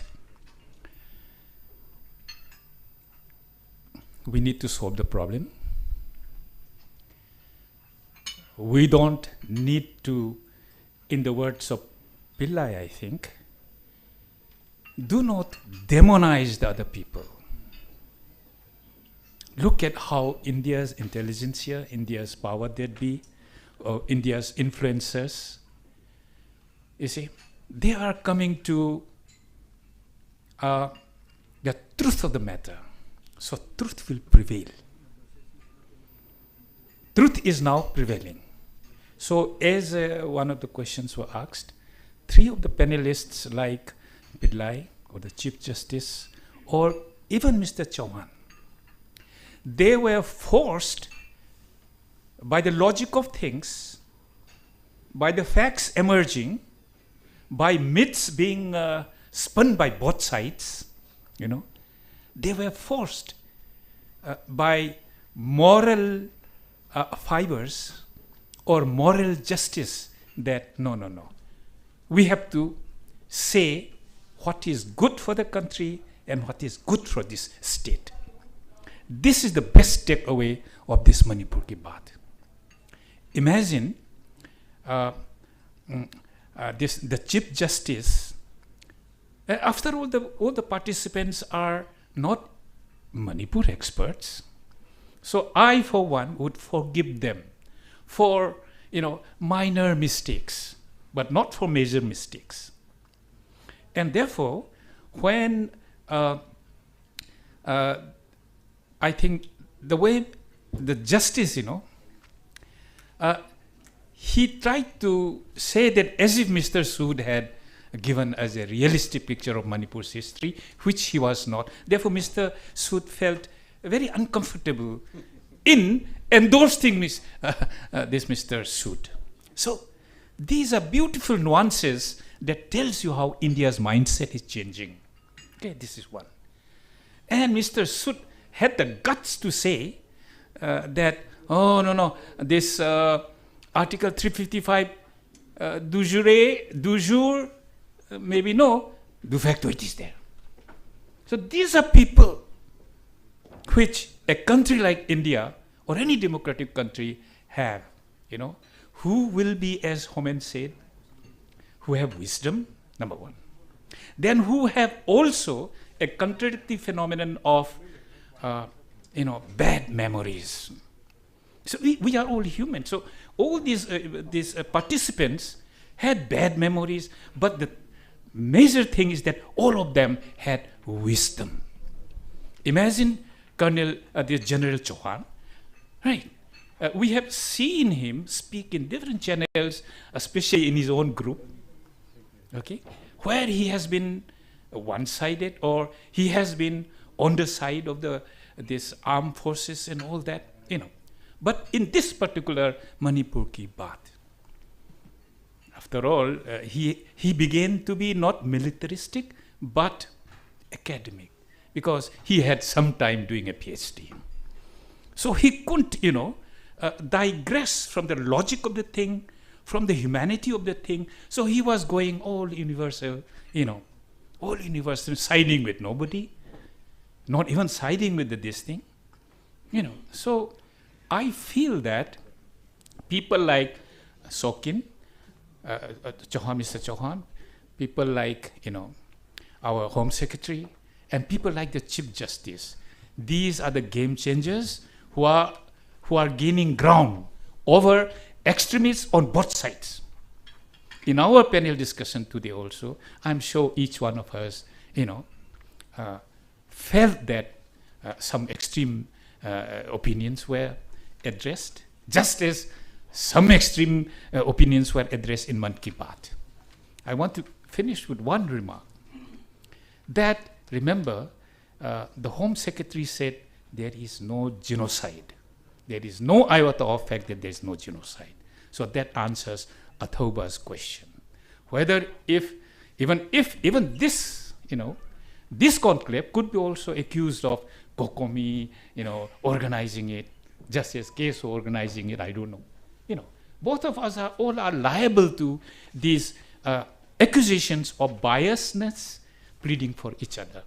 I think in India, at least in the journalistic circles, as well as in the intellectual circle, you see, we are coming to their senses. It's time for us to pick it up and work for a solution, a dialogue. And as for last of all, the President's rule. Do we endorse President's rule or do we not endorse President's rule? And I think Athoba was also in a dilemma.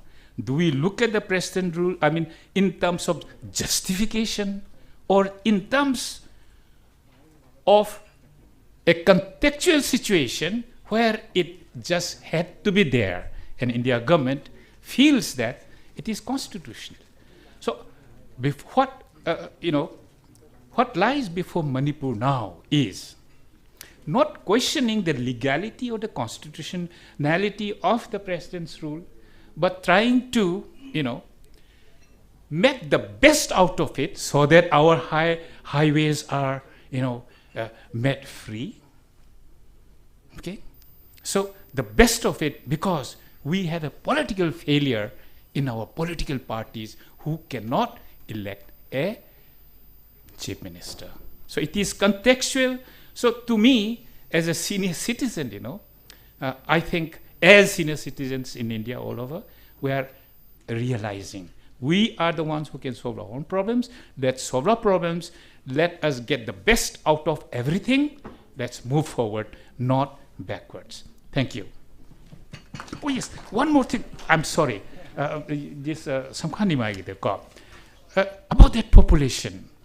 I was just making a back of the envelope calculations, Unfortunately, and I'll not go into the details, but what I found is that it's not 14% or 16%. When I made a calculation, look at this. Between 1881, this 1981 census and 1991 census, the rise in population was 66%. That is a growth rate of 6.6. That is it.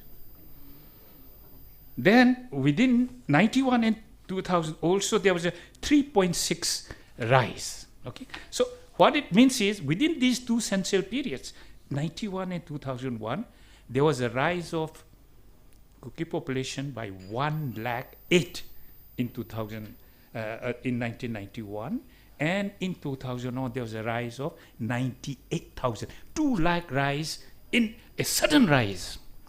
That is where the problem is. That is where the migrations have come in. And after that, it fell. 3.6 but it is still too high. 2.8 it is too high. Above, way above. But the problem point is at those 81 census and 91 census where 2 lakhs suddenly population rose. That is unnatural.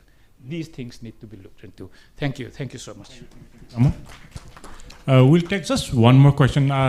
I think we will encourage, if possible, from any of our women or youth, because we believe in equality. So, may I? Oh, yeah. This was the Thank last you. question. Yeah, especially this is something like, as Athoba says, we don't bother about this this kind of unrecognized, discussion and all. Manipur ki baat, this we don't recognize because these are fuck up. We are seeing since a measure who posted here only for 3 years, there he himself become a master of Manipur history. That kind of thing we have. There are lots of narratives there. We don't bother. We should not bother. Just we have to we have to enlighten this kind of facts and figures. You know, as of today, as of now, we don't see highlight, say for example, what is coordinated attack. You know, on 28th, I think, do you remember on 28th of that same year, in 13 places from 12 a.m. to 1:30 a.m., in 13 spots, there were attack. As of now, maybe in India, maybe in international, anybody, any narrativist, what you can say, who highlighted this? No one. Is it not a terror attack? Who highlighted it? So we just have to at least highlight those facts and figure. We must have, as you know, you have all the these timelines and all. Just you have to highlight, point it out to the national level. And as per say Dr. Homan, just I would like to at some points see, being a journalist, since I've been in the field of journalism for more than 35 years. Which place I have been when, from Singhat to Kumunom, not Kumunom, yes, Kumunom, Hingdam Kuno, there are 18 kilometers from Singhat. We have to walk by walk. See, this is only, I'm giving you simple example. If you go there, cemetery, if you go there, graveyard, you will find out. Born in there, died in here. Each and every graveyard, you will see. What is the evidence of this immigrant? This is proof that. See, born in 1958 there, inside Myanmar, died in here, grave here. That kind of thing you have to collect it. There are lots, even in Indo-Myanmar border in More, you will find it. Lots of, just I'm taking only this simple example. See, Kumunom, Hingtam Kuno, Hingtam Kulen, Haijarang, if you go anywhere, you will find it. Then again, one Yamung Nimai. See, talking about your census report. It's a very, funny part. Uripok. I'm from Uripok, and basically just I forgot to introduce myself. I'm Ratan Luang. I'm Vice President of Uripok Upon Maloof. I'm resuming our census report. Yamu is very interesting. Uripok don't have any scheduled tribe pocket. Did you see any pocket there in tribal village in Uripok? But 33% of scheduled tribe voters there in Uripok. I think in the year, which year they have already make a quota for ward commissioner. Even this year also they tried. We, Uripok, we fight to the even court, even Mahot Minister also. We just ask, we challenge where they're from. So you're talking about 2011. We are talking just recently. We don't have any tribal pocket. Of course, in Imphal, there, Kakulong is there, Kesamthong is there, so many tribal pockets there. But in Uripok, we don't have any tribal pocket there. But 33% of the entire Uripok voter, from where they come from, we don't know. You see, there are lots of villages, I think Athawu might have known, they are in just after the Langol village. There are so many tribal pockets comes up. That also not recognized by the government, but they themselves call they're putting even holding also. And just you might have seen, if you go from Lamphel police station toward the Caesar hospital, you might have seen a long big banner there. What you call Saitu village, something Kaungpi district. There also we challenge to the court and it's withdrawn. That part happened. And again, say about,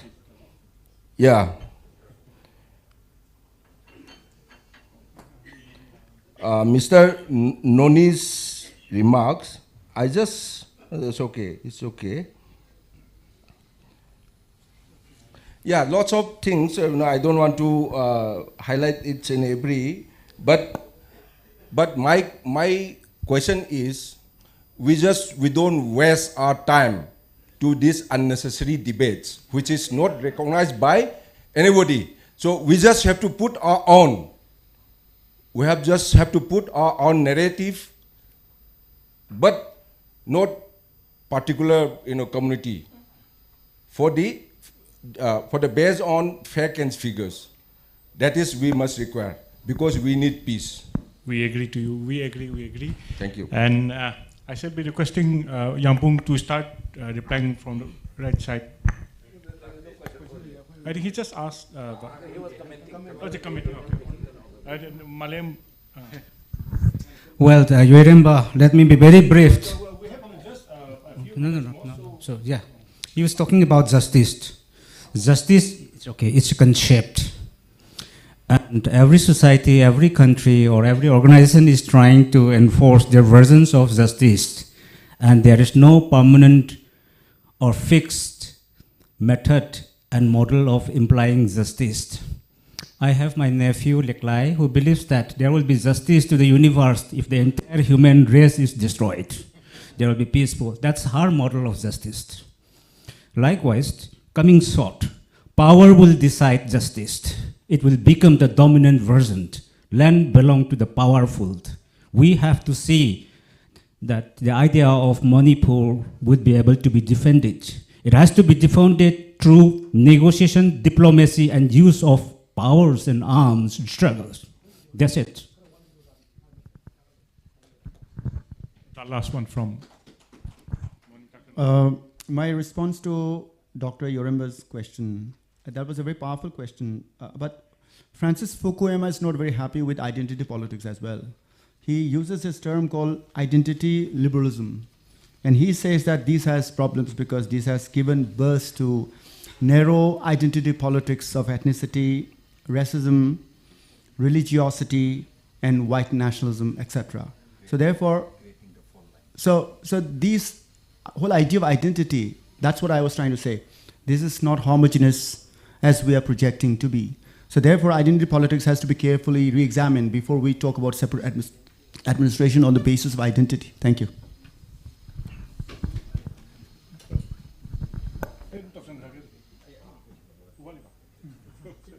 Last one. Oza maingonda question hang pirakiba. Oza Birkesor aina ngasai ngangba hokjabadasu ahanbada GK Pillai appreciate tawjabani. Adugi Manipur ki baat numitsida mana ngangbaji 98% ti madi yamna without any bias. Yam sumna thamami haibadugi appreciation matang loina pijaram le jo amuri pitawrani haijaningi. Adamana soiba haigadra hitang magiju nakan namada yengbagi asoiba ahumdu khatang neina puthoksaramba. Yes, akoi masen paminnaraga loisangadabani haibani mana haije mapanomdagi any tomdegane harina post tawraga loisanba yaroi. Adamana yam phajaba haibada Saro Marona dana Laminaraba Furuk Naktani, Saunarure. Imung Dipa Laga Dumpazana, Laminabangam Gibang Aktani, Kedobagi Noi, Masen Wari Sanaraga, Solution Poropangamoito no Haivan. Ahana Madoni Ampazana Mana Tambi. Makatara Padazu, Mana Harizikari no. Delimitation, Togadabani, Nagaland Manipur Katanga Hore, Togdribazayambana. Adona. Tawdabagi mangzabasina kari no political representation den samnai kanda androgi ji sum yengbada achingi ga de khoi ngangna gi roise loi mayam jegi ngasi bauta whole statehood ki matungdagi hujik phawbada andro chakpa haibatare loi bodka gi phajong ni 3 times atei duna maitei pangana moraka gi perhaps delimitation la di moi gi so on chakpa loi andro gi ama hena phangba bagi mongum balak toi neba then atu nataba GK Pillai na haibada phajaba mayam amani khoi julu yaninge haijini yes border gi duzuma yam phajana hairi duni national security gi issue malabani whole problem of drugs mana narco terrorism ga haiba word to budi sinade na border cannot be left unguarded adum hairi batun akhoi ju ya ningi adum haibadi chabang fai rom chatpa natra yambo aduga asomna kan yi manung irang hodring aida oza priyo ai akhoi khara chacharui marui na samrai phul na pochai pubi arui na kan yelak padagi akhoi ji kamai tong ji ge na kobi loisalak ko matungda aduda lehori ba uninterrupted flow of people hairjidi pangsang da changa pangya ya ba adugi akhoi da mangjiba mayam gan aduna border si akhoi damakta di adum phajana yengchen biyo haiba jida leire hujiki moi angang ge ji pharaga border guard ma sembira bokta akhoi sauroi angang ge khunga pa mayam gan aduni aduna mai aduga hojana haiba dujuni furuba ma demonize togano haiba duni aina word to sin nadraga aina loisalakpada haijaram liba akoina mi furup tu cookie loina mak narco terrorist naite but huji leiba fight sisu khulai paiba makoi militant sing ga khanabani aduga hendi irang thol leiji kanana no sigi khulai pairaba mayam jigi supporter mayam nani haiban so we are not demonizing the whole cookie community we are not calling them narco terrorists but hukumina jutum magi official stance thamjari batune only the armed wielders militant terrorized story ba adugum ngaktan ana matamju leitrabani na khoi gi chair gi ju matamong ta pizage na ai tamako pidong pizari one last remark from Miraz. Thank you very much to Thomas Sajid for giving me this opportunity. I ngasigi Manipur ki Baat in the Navakanda Equina draw to where was it Tamona rightly pointed out how Sir Homenas Bukale was a ZKP line a high verse Ajo Yam Yaning Nasayama in Hijariduni. I nothing but appreciation Yam Toning mana rightly dissect over point Mayam Yauri. Mayam to the Equina learned to where was it. She the Pambiri Masakna academicians in Yauri. Manipur के कोई respect और लाक्ष्य बल्लू गप तो civil society की leaders में हम यावरी मान high में यावरी the Manipuri should solve the problem कलाम तो solve तो we are में हम न मतींग पांग भाई वाने नोई नसाना solve तो गुदों ने सिद्धा कोई की democratic spirit अमदी free people की spirit है सिद्धा reflect तो गुदों ने हाई बदुने number one अनीशु बदा insecurities के मतंग तो माँ है every time माँ खलते न ते आर्यन रबी न गांगबो वगैरह मोय याम तो high बपोनी Nagas are insecure. The Gas are feeling insecure. Cookies are feeling insecure. Maitais are feeling insecure. Chapman Pangazo insecure. Fill the web. Everyone is feeling insecure here. I quick insecurity say Kanagi Mayoktono lies. Maitais are feeling insecure against the Naga, against the Cookie. The same vice versa. Every community is feeling insecure against one another. I quite say insecurity is I quite liminary purupcha machine gi marakteneva. I quite say insecurity may feel those. See the yam toy decision about term of hierarchy, notion of yam toy put is a Maite Mukidore Naga Mutore, Cookie Mutore, Pangan Mutore, have a seeking notions in him. I don't say identity politics, Kimatanga, Francis Fuku, my Matang, the hybrid, and South Tail and Hiver. Identity politics is saved by the misrecognitions and absence of recognitions of one's identity. I quite saying insecurities, why don't we realize that Manipuri is threatened? Not Manipur is threatened way. I don't realize the Wungam Drisika, you know. I quite saying America, I'm threatened the way, Pangan threatened the way against the Maite. Maite threatened the way against the other communities. Naga threatened the way against the Maite and Pangal. Why don't we realize ourselves that the entire Manipur is threatened? I quite civilization is threatened way. I quite aspiration and interest is threatened way. Haibagi, Aduki Sheen, some I couldn't realize the Wungam Drisika, you know, seen it. Seen it, Zekepe like Magi, whole species, they couldn't draw to where Potamadi, I don't know, at least I could immaturity, my arms, all the sectarian forces, all the communally vested agenda, Punamak say, Luya Namdaraga, idea of Manipur, they could believe to one of idea of Manipur, the fight of Wamchang. Thank you very much. Thank you very much. I will briefly summarize what our esteemed panelists have spoken today. First of all, Dr. Homen Tangzam, he raised the issue of national security issue. He discussed about the Manipur problem he tried to show that Manipur problem is not a Manipur issue, but is it a national issue? It should be a concern of the entire nation. And he also raised the issue of some people are spitting venoms on the communities of Manipur, like the Meiteis, and they are giving some wrong adjectives. They are giving some they are destroying churches and all. He clarified on those issues, and he also tried to give a brief report about the fact that the Meiteis, among the Meiteis, there are Christians, there are Meiteis, there are Hindus, even Buddhists also. Then about relief camps also, he gave a very good account of relief camps.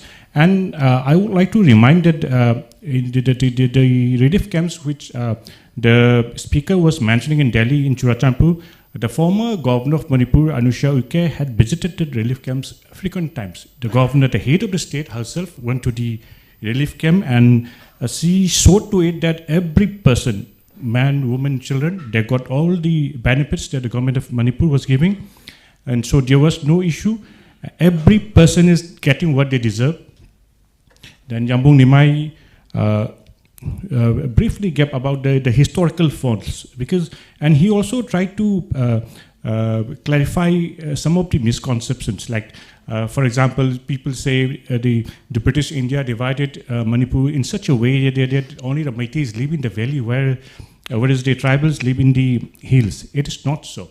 And he also gave a brief details about the NRC, about the census, the developments, and about the immigration from our neighboring country.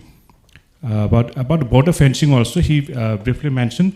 Regarding border fencing, I would say that there are different types of border fencing. I will just in Manipur we have a single layer border fencing, and the Assam Rifles is deputed there to fence our border, and different battalions. For example, the BSF do the border protection work in Pakistan, whereas in Manipur it is Assam Rifles. Whereas in Manipur it is company based.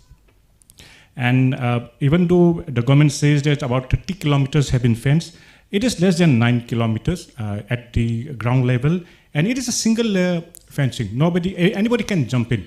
It is not a rather fence. Then he mentioned about Khamenlong, where we saw large number of villages coming up, and unfortunately, if we look at the data Yambung gap, most of those people, they belong to a particular community, and they came from, if we are correct, from our neighboring country. And Yambung also briefly mentioned about the land laws, the inaccuracies in some of the data. And Dr. Noni gave a very good assessment about land, the inequity. He gave a very theoretical and practical aspects of the discussions. Dr. Maliam Nitoza also, he presented the historical aspect. And I would like to add that some people, they normally said that our boundary was fixed to the valley areas. And we need to remind ourselves that we already signed an Anglo-Manipur Defense Treaty as early as 1762. And then we have to refer to Yandabo Treaty. Then we have to refer to Manipur Treaty, Jiri Treaty, even though in 1833, we have so many, the government of, we cannot say the government, the Kingdom of Manipur had signed so many treaties since 1762, and all had very well-defined boundaries. The only unfortunate part is that of our generation today, they are not aware of our history. I think there is a need to introspect in our own history and know the truth. And he mentioned about some independence about the people in the hill areas. I would say that people were independent due to the magnanimity of the Manipur kings. People were allowed to practice whatever religion they wanted to follow. There is one aspect which Dr. Noni mentioned. Then Kurazam Atoba, he is the main architect of the entire show today. And I was very happy that when he called me up yesterday to be the moderator, and I said, I will surely do. Then in this aspect, I think what we need to introspect is people try to tend to call these civil societies which emerge out of Manipur as mighty civil societies. We have to break that cocoon, and we have to show to the world that we do not exist as for a particular community, but for the entire people of Manipur. Thank you, Kurajam Atuwa, for saying that. Then we have very young and emerging, he anchors very well also. Miraz, he spoke, he was quite sentimental at the beginning of his speech, but he gave a very well prepared presentation. Thank you all for your time. I think with this we come to the end. And but before that, I would like to thank Tamo Priyojan for your good, nice observation, to all the persons who have taken out your time, precious time, to be with us. Thank you all. Thank you very much. Thank you very much, our respected panelists, for your kind and truthful informations and valuable speeches in our panel discussion today. We now come to end this significant discussion. We take a moment to express our sincere gratitude to all our panelists, our esteemed audience, delegates, media personalities, and our dedicated organizers.